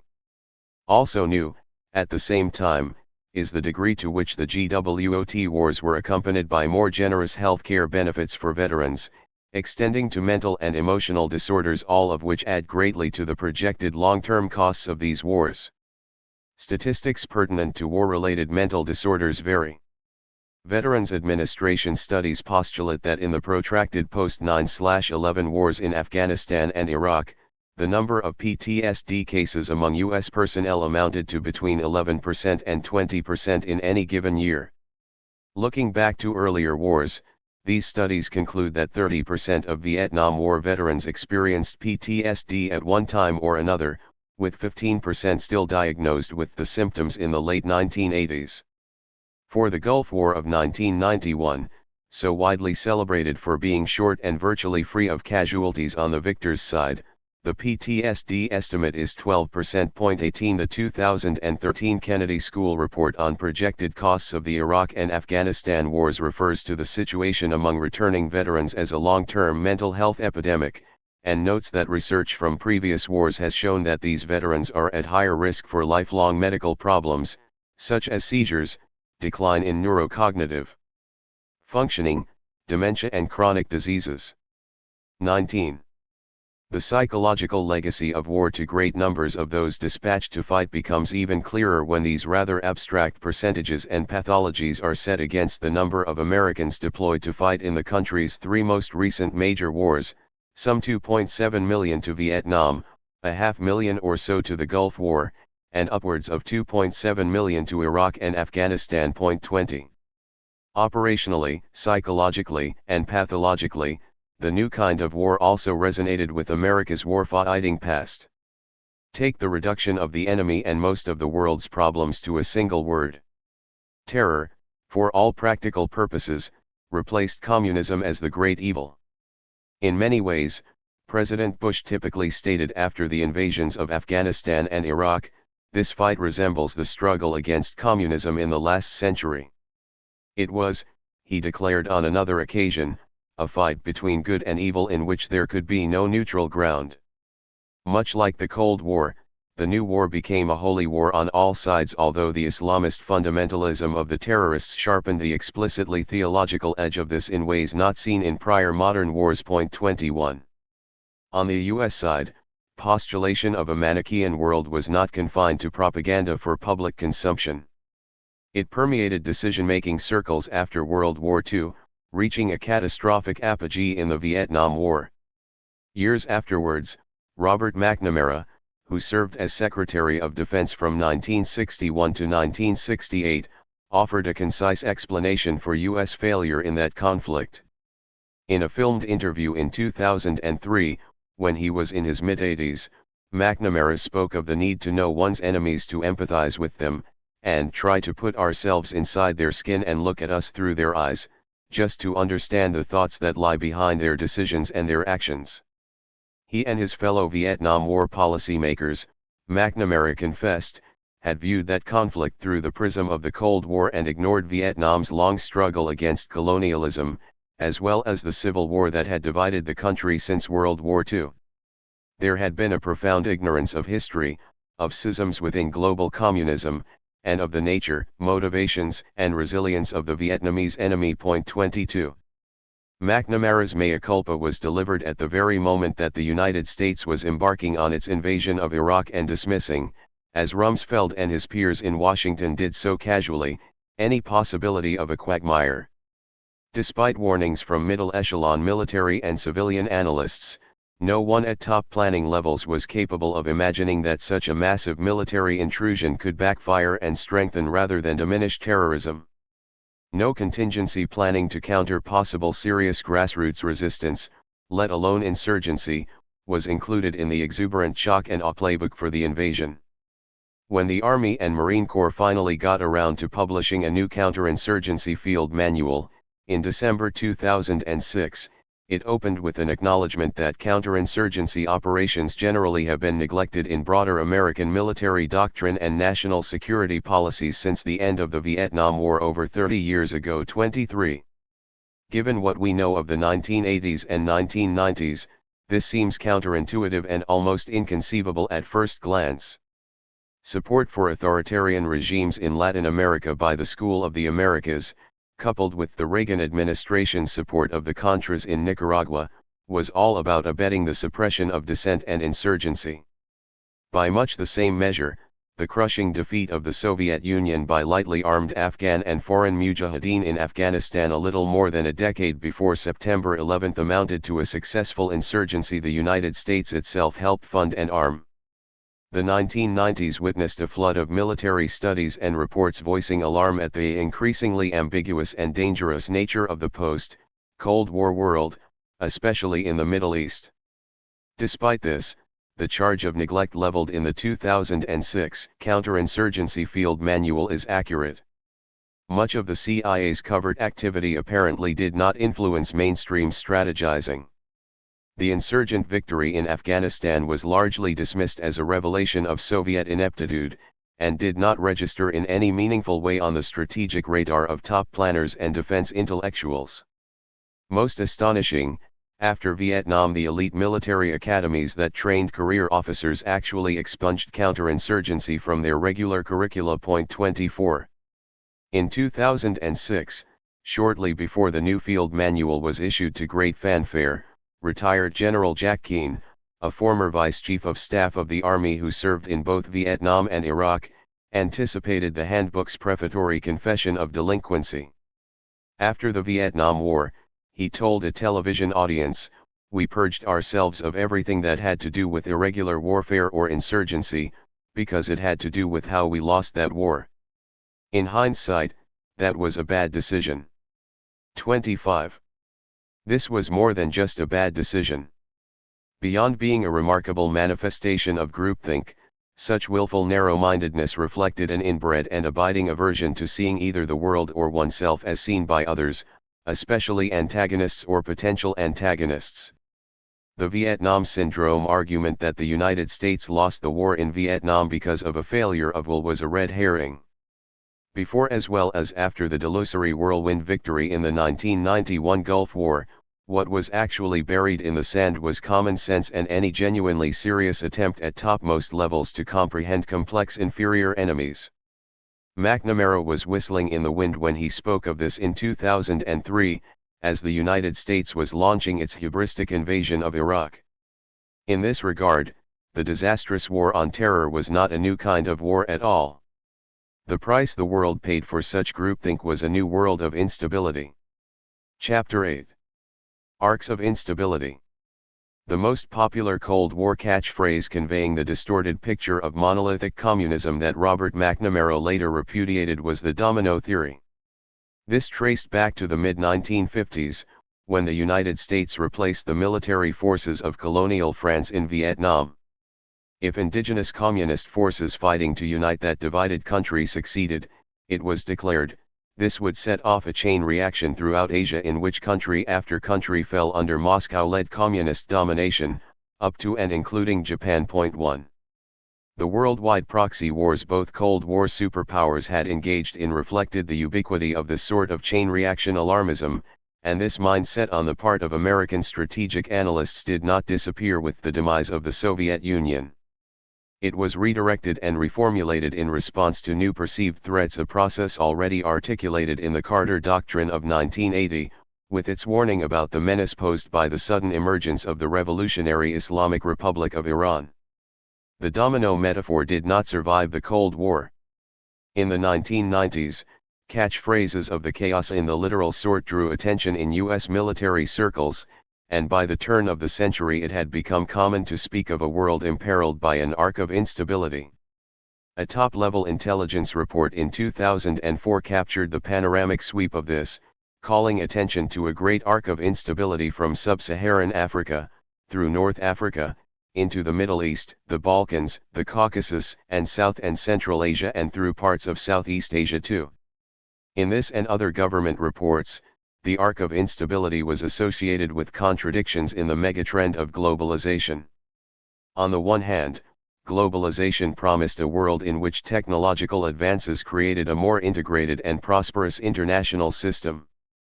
On the other hand, these high-tech, high-speed developments were exacerbating inequalities and heightening tensions between haves and have-nots, both among and within nations. The disruptive side of globalization was the fertile ground in which protest and agitation, including radical Islamist-led terrorism, could take root. Even while propagating a strident gospel of anti-globalization coupled with anti-Westernization, such protest flourished by exploiting the new information technology to propagandize its cause while maintaining a decentralized mode of operation. 3. The highly visible U.S. wars, occupations, and interventions that followed September 11 were responses to this perception of ever-widening arcs of instability. Less visible were the extensive operations undertaken by covert U.S. military units specializing in unconventional warfare. When the Bush administration ended in January 2009, these elite special forces were deployed in around 60 nations. This was 20 countries less than the secret worldwide attack matrix the CIA produced following the September 11 attacks, but exactly what Rumsfeld had predicted publicly. A little over a year later, the press put the number of countries involved at 75. In 2011, a spokesman for U.S. Special Operations Command disclosed that, on any given day, American military personnel were indeed engaged in a range of missions in around 70 nations, but by year's end the total number of countries would be around 120. In 2014, a Department of Defense press release noted in passing that between 2011 and 2014 Special Operations Forces deployed into more than 150 countries. Like U.S. operations conducted before the War on Terror, the missions of these deployments ran the gamut from assassination and sabotage to intelligence and counterintelligence, from training and assisting foreign forces to engaging in humanitarian assistance. Point 4. The Obama administration, under which special operations proliferated, also gave priority to a surgical counter-terrorism undertaking that provoked great controversy: targeted assassinations by drones. Even the nomenclature of these operations was sinister. The two remotely piloted aircraft involved were named Predator and Reaper. They carried Hellfire missiles. Targets were selected at the White House from a kill list.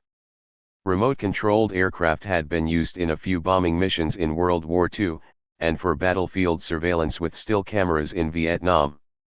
It was not until 1995, however, that drones were upgraded technologically and fitted with video cameras, and not until after September 11 that these reconnaissance vehicles were converted into precision-guided assassins.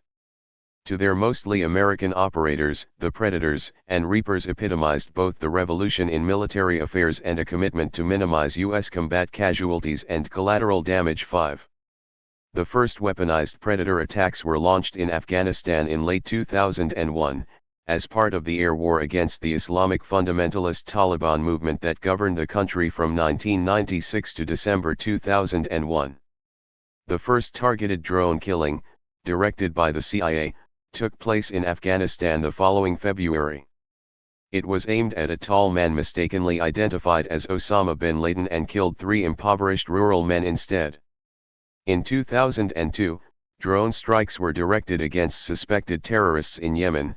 In 2004, the CIA began targeting suspects in Pakistan, and in 2007, the assassination campaign was extended to Somalia. 6. Estimates of the number of drone strikes and individuals killed vary but are not large. In April 2015, a reputable source calculated that 3,852 individuals had been killed in a total of 522 strikes. Of the dead, 476 were identified as civilians. Contrary to what policymakers in Washington anticipated, however, the dramatic nature of these strikes gave them a concreteness and intimacy that highlighted the detached, dehumanized, mechanistic nature of precision-guided killing. Rather than enlist approbation for attempting to minimize collateral damage, the drone attacks became a symbol of secretive, irresponsible, no-risk terrorism on the part of the Americans. They were not only an executioner's weapon, as one commentator observed, but also an ironic and exemplary blowback weapon. They provoked anger, created gnawing fear among the populations over whom Predators and Reapers hovered, invited retaliation, and helped attract recruits to the terrorist cause. 7. Military operations in roughly 3/4 of all the sovereign states in the world, coupled with high-tech assassinations even in nations with which the United States was not at war, suggest that the figurative arc of instability had been transformed into something else. But what? An ocean of instability? A shifting of geopolitical tectonic plates that threatened to destabilize every corner of the world? By mid-2014, the Wall Street Journal was announcing that the United States confronted a breadth of global instability unseen since the late 1970s. When the Soviet Union invaded Afghanistan, revolutionary Islamists took power in Iran, and Southeast Asia was reeling in the wake of the U.S. exit from Vietnam. 8. Initially, the arc of instability formulation had downplayed any potential conflicts between major powers and focused primarily on parts of the Middle East, Africa, and Asia. Now the fear of Islamist terror, coupled with failed nations and disruptive rogue states, was compounded by visions of great power threats from an ascendant China, a reassertive Russia, and until 2015 a near-nuclear Iran. This heightened anxiety was further intensified by the resurrection in new guise of an old technological dread, nothing less than the specter of an atomic arc of instability. 15 years after the collapse of the Soviet Union and end of the nuclear arms race, nuclear terror was back in the picture. This time, as articulated by American strategic thinkers beginning around 2005, it took the form of a solid front of nuclear-armed states stretching over 4,000 miles from the Persian Gulf to the Sea of Japan, running through Iran, Pakistan, India, China, and North Korea, with Russia looming from above. Nor did this ominous arc of nuclear states stand alone. There was the added terrifying possibility that non-state terrorists might also acquire nuclear weapons. 9. Predictably absent from most of these alarming prognostications was the fact that U.S. nuclear policy itself was and remains a major provocation in the atomic arc of instability. One grave pitfall of obsessive immersion in self-centered defense thinking is that resultant policies are commonly, and not unreasonably, seen as threatening by others. The ceaseless U.S. quest to maintain massive technological asymmetry militarily is guaranteed to keep arms races of every sort going. The collapse of the Soviet Union did not signal the demise of deterrence theory. Instead, what replaced Cold War deterrence doctrine in U.S. strategic planning was a significantly revised projection of threats and targets. In the new nuclear paradigm, Russia was overshadowed by rogue states as well as China. At the same time, deterrence and counterproliferation were reinterpreted to include deterring chemical, biological, and radiological weapons of mass destruction, and not just potential nuclear threats. 10. This redefined mission provoked internal debate, but the upshot of the new paradigm was far-reaching. As the Pentagon's Defense Special Weapons Agency observed in 1997, the international environment had evolved from a weapon-rich environment to a target-rich environment. Nuclear weapons might be reduced in number, but their envisioned role was expanding. New emphasis was placed on non-strategic nuclear force employment and limited or regional nuclear operations, meaning greater focus on improved tactical nuclear weapons involving less collateral damage. This included, among other things, the development of mini-nukes. 11. A secret 1995 memorandum by planners in the U.S. Strategic Command conveyed the revised outlook bluntly. Since we believe it is impossible to uninvent nuclear weapons or to prevent the clandestine manufacture of some number of them, the memo stated, these weapons were destined to remain the centerpiece of strategic deterrence. Their effectiveness would be enhanced, moreover, if the United States refrained from negative security assurances. The challenge was how best to induce terror in the mind of an adversary to dissuade him from using any kind of weapon of mass destruction, whether nuclear or otherwise. To this end, the memo continued, it was desirable to create a climate of uncertainty and keep in mind that it hurts to portray ourselves as too fully rational and cool-headed. That the U.S. may become irrational and vindictive if its vital interests are attacked should be part of the national persona we project to all adversaries. 12. Essentially, this amounted to Nixon's old madman theory redux.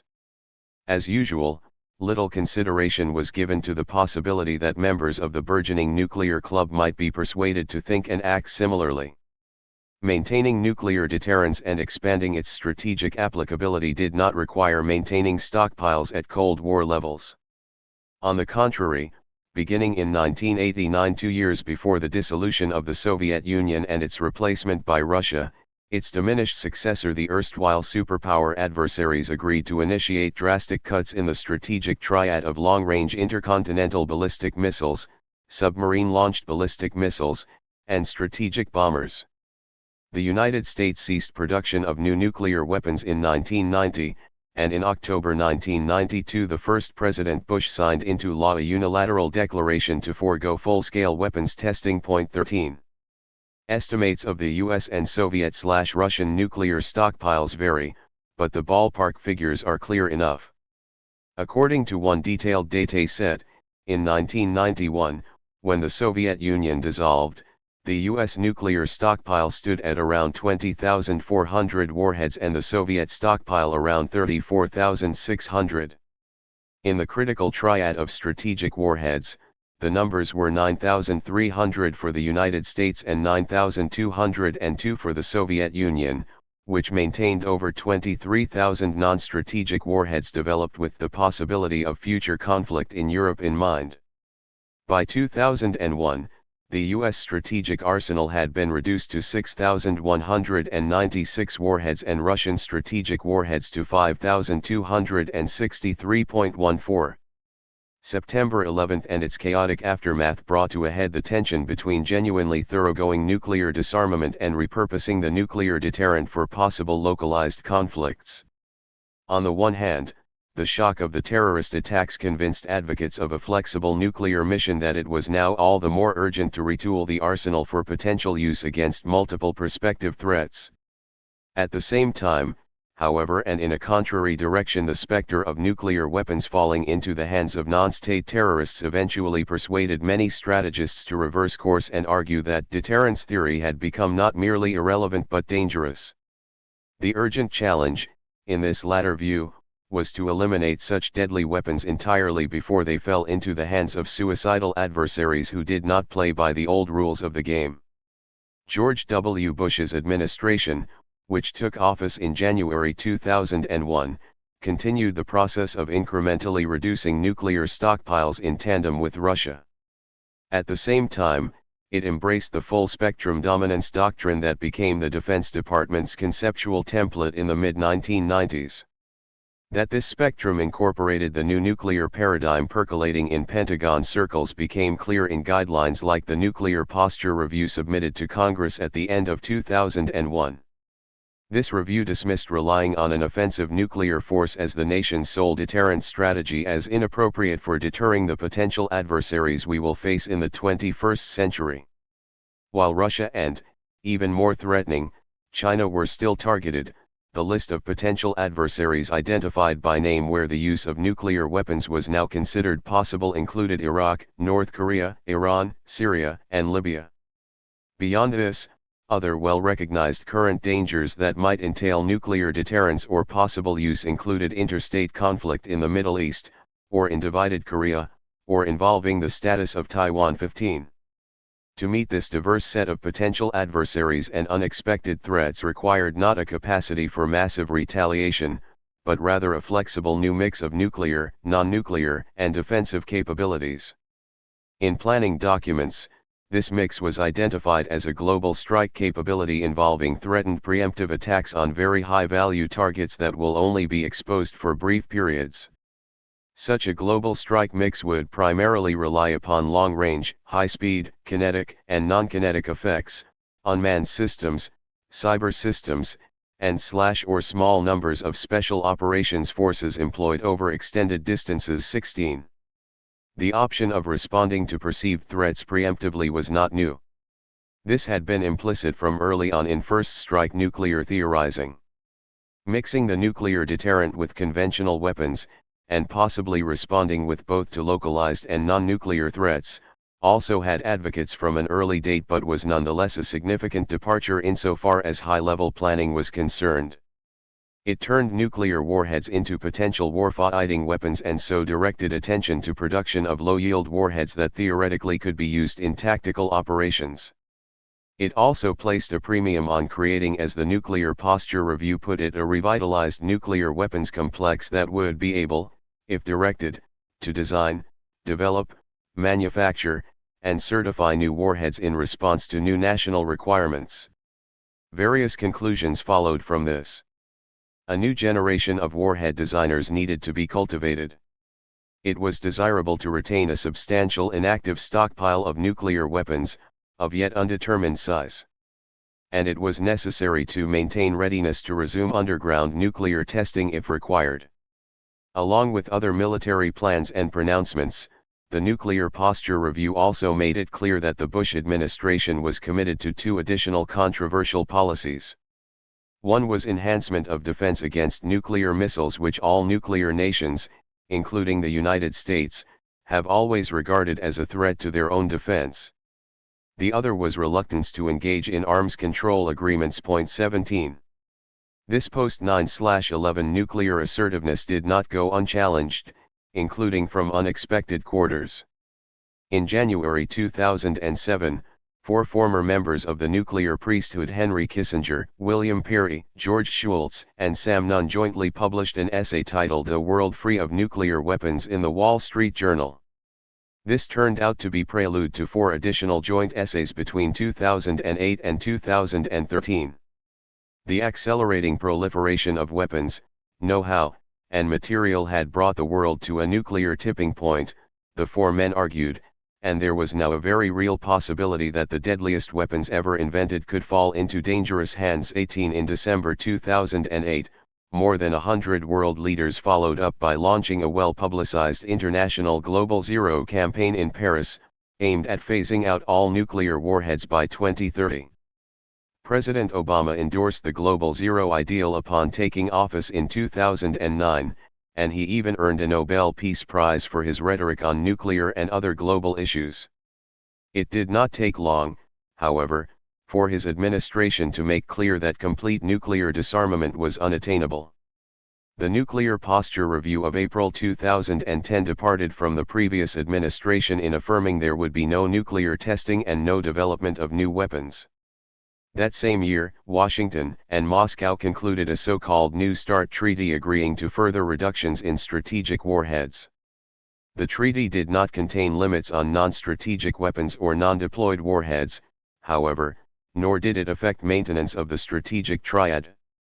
In a message to the Senate on the New START treaty, Obama gave assurance that he intended to maintain the nation's rocket motor industrial base and modernize or replace the triad of strategic nuclear delivery systems, that is, heavy bombers and air-launched cruise missiles, land-based intercontinental ballistic missiles, and submarine-launched ballistic missiles. Point 19. Instead of becoming another step toward a world without nuclear weapons, Obama's words in a celebrated speech in Prague in April, the New START treaty signaled the victory of post-Cold War strategic planners who advocated a revised paradigm of nuclear deterrence. The huge arsenals that had characterized the balance of terror between the United States and Soviet Union were to be substantially diminished but not to disappear entirely. Official figures released in March 2015 put the number of deployed strategic warheads at 1,597 for the United States and 1,582 for Russia. Considering that the combined nuclear stockpiles of the two superpowers had totaled more than 60,000 warheads at the peak of the Cold War, this retreat from mutually assured destruction was impressive. This accomplishment was undercut, however, by the fact that 9 nations now possessed nuclear weapons and none had any serious intention of giving them up. The total number of nuclear-capable countries was very large, and the potential for accidental or deliberate use of these terrible weapons was increasing. The atomic arc of instability was even more ominous than when this phrase first came into use a decade earlier. Point 20. The Obama administration's concrete long-term nuclear projections were revealed in September 2014. These called for modernizing the nuclear triad by building 12 new ballistic missile submarines, up to 100 new long-range bombers, and 400 new or refurbished land-based ballistic missiles.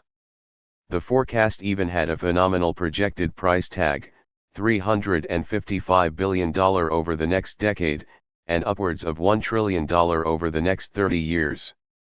Much of this projected nuclear force would become fully operative in the 2020s, the very eve, as it happened, of 2030, when the proponents of Global Zero had hoped to see their dream fulfilled. Point 21. As of early 2015, non-governmental sources estimated that the total inventory of nuclear warheads worldwide was around 15,700. Of this number, 4,100 were considered operational, with about 1,800 US and Russian warheads on high alert.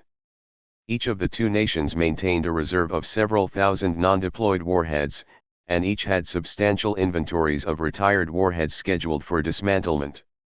Estimated inventories for the 7 other nuclear nations were as follows: France, 300, China, 250, United Kingdom, 215, Pakistan, 100 to 120, India, 90 to 100, Israel, 80, and North Korea, less than 10.22. A cover story on the new nuclear age published by The Economist in March 2015 concluded, although there are fewer nuclear weapons than at the height of the Cold War, the possibility of some of them being used is higher and growing. Russia had committed a third of its military budget to nuclear modernization. China was investing heavily in developing a second strike capability. Pakistan was focusing on battlefield nuclear weapons to compensate for its inferiority vis-a-vis India in conventional forces. Both Pakistan and India were developing the ability to deliver such weapons by submarines. North Korea was believed to be developing a missile capable of reaching the west coast of the United States. Iran was tottering on the verge of joining the nuclear weapons club. Should the tipping point tip further, it was speculated that other nations might choose to go nuclear, among them Saudi Arabia, Egypt, Japan, and South Korea. 23. By the first decade of the 21st century, 46 countries already possessed weapon-usable uranium and 13 possessed weapon-usable plutonium. According to one very general calculation, this dispersed weapons-grade fissile material was sufficient to make more than 200,000 nuclear weapons. Add suicidal terrorists intent on buying, stealing, or building a small weapon and smuggling it into a target country, and the new balance of nuclear terror was, in its twisted way, as delicate and terrifying as the old one. 24. Chapter 9. The American Century. At 75. 2016 marked the 75th anniversary of the American Century concept coined by Henry Luce. Had Life's publisher been alive, how might he have responded? No doubt at one level Luce would have felt his vision of America as the most powerful and vital nation in the world had been confirmed. Isolationism was a mindset of the past. World War II had seen to that. A truly American internationalism encompassed much of the globe, although rising manifestations of sectarian identity and intolerance were challenging this.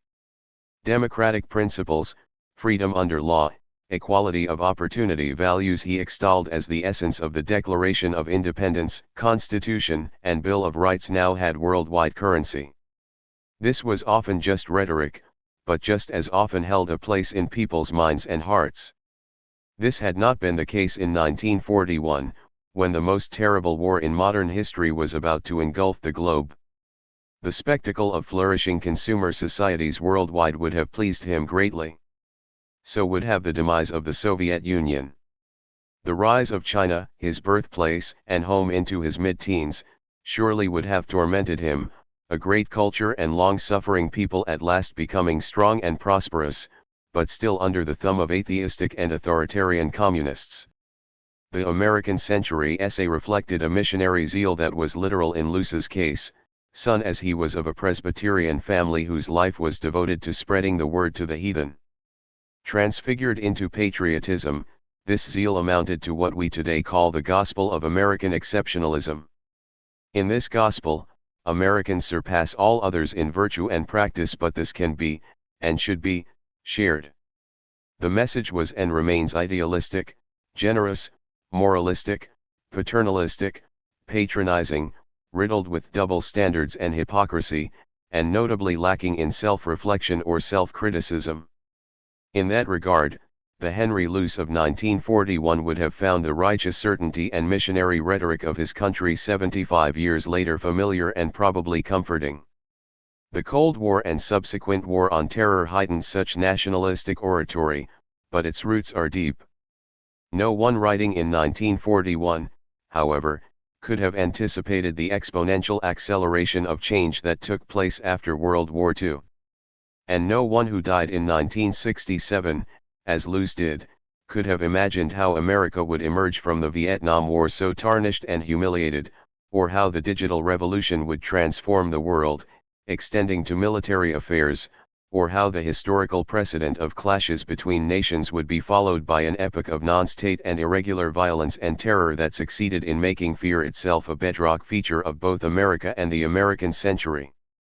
There is no way of knowing how the man who wrote in 1941 that it was emphatically not America's mission to undertake to police the whole world would have responded to the CIA and elite U.S. Special Operations Forces carrying out covert missions in around 150 nations, or to the United States utilizing upwards of 800 overseas military bases. What would he have said about annual U.S. military spending in the neighborhood of $1 trillion and the Pentagon's annual base budget being greater than the next 8 nations combined? Or about a military establishment whose mission was now defined as maintaining full-spectrum dominance not only on land, in the air, and on the sea, but also in outer space and cyberspace? Or about the fact that the United States was the largest supplier of weapons worldwide, accounting for close to half of all arms transfers by value between 2007 and 2014, 1. Given his ideological hostility to collectivism of even the New Deal sort, we can only guess what Luce might have said about his country's transformation into a national security state and a surveillance state. In all likelihood, he would have applauded resisting thoroughgoing nuclear disarmament and endorsed the modernization of America's reduced arsenal, but even this cannot be said for sure. Many members of the Cold War nuclear priesthood, after all, ultimately came to see nuclear deterrence as folly in an age of global fragmentation. It is not difficult to imagine Luce being astonished and confounded by the chaos of the 21st century, which differed so greatly from the titanic collision of nations and ideologies that prompted him to write his hopeful vision of an impending American century in 1941. 75 years afterwards he would have found his beloved country mired militarily in 2 small nations, Afghanistan and Iraq, in conflicts that already had lasted more than 3 times as long as the interval between Pearl Harbor and the end of World War II. Beyond this, the U.S. military was simultaneously engaged in conflicts in 5 other countries in the Greater Middle East, again with no end in sight. At first glance, these place names might have suggested a semblance of continuity with the nation-state conflicts of the past, but this impression would have disappeared quickly. The country names merely papered over a crazy quilt of patron states and proxy wars, surrogate forces, insurgencies, rival terrorist and militia organizations, sectarian hatreds, tribal and ethnic conflicts, and flat-out crime and corruption. No ordinary onlooker could have been expected to spell out who was fighting whom. In official accounts, the Iraq and Afghan wars both ended before 2016. The United States announced the withdrawal of its combat forces from Iraq in December 2011, and 2 years later President Obama declared that America was no longer pursuing a global war on terror per se. In 2014, both the United States and NATO formally terminated their combat missions in Afghanistan. These were significant operational as well as symbolic developments, but in actual practice they did not end military intervention in the 2 beleaguered countries, nor did they end the activity there of many thousands of American and foreign private contractors on the Pentagon's payroll. The old war on terror campaign continued in new circumstances under new names. Point 2. US-led foreign forces never completely withdrew from Afghanistan at all. As of mid-2016, close to 7,000 American military personnel were training and otherwise assisting Afghan troops, another 2,850 in-country U.S. Special Operations Forces were engaged in covert counter-terrorism missions, more than 5,850 NATO soldiers were deployed in Afghanistan, and the number of military contractors numbered at least 26,000. In Iraq, U.S. military personnel began returning in mid-2014 in response to the emergence there and in neighboring Syria of the militant Islamic State of Iraq and Syria, an organization that traced back to opposition to the US-led invasion of 2003.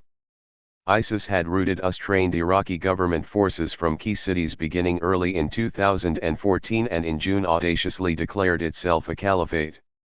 By mid-2016, the number of U.S. forces in Iraq was around 5,000, including special operations units and aircraft engaged in bombing missions in both Iraq and Syria. Between August 2014 and April 2016, airstrikes operating in and outside Iraq dropped more than 40,000 bombs. 3. In Syria, which had imploded in brutal civil war in 2011, ISIS's depredations exacerbated an already anarchic arena of death and destruction in which the Syrian government, backed by Iran as well as by Russian warplanes, bombarded densely populated rebel-held urban areas with munitions ranging from crude barrel bombs to incendiaries and phosphorus bombs, cluster bombs, huge bunker busters, and chlorine gas attacks. Estimates of the number of rebels, civilians, and government forces killed after 5 years of strife were around 500,000, and great cities like Aleppo lay in ruins.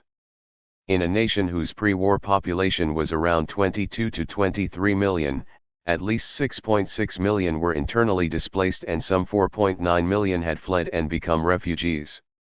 These uprooted individuals amounting to half of the country's pre-war population were, of course, but a portion of the more than 65 million people forcibly displaced worldwide that the United Nations reported on early in 2016.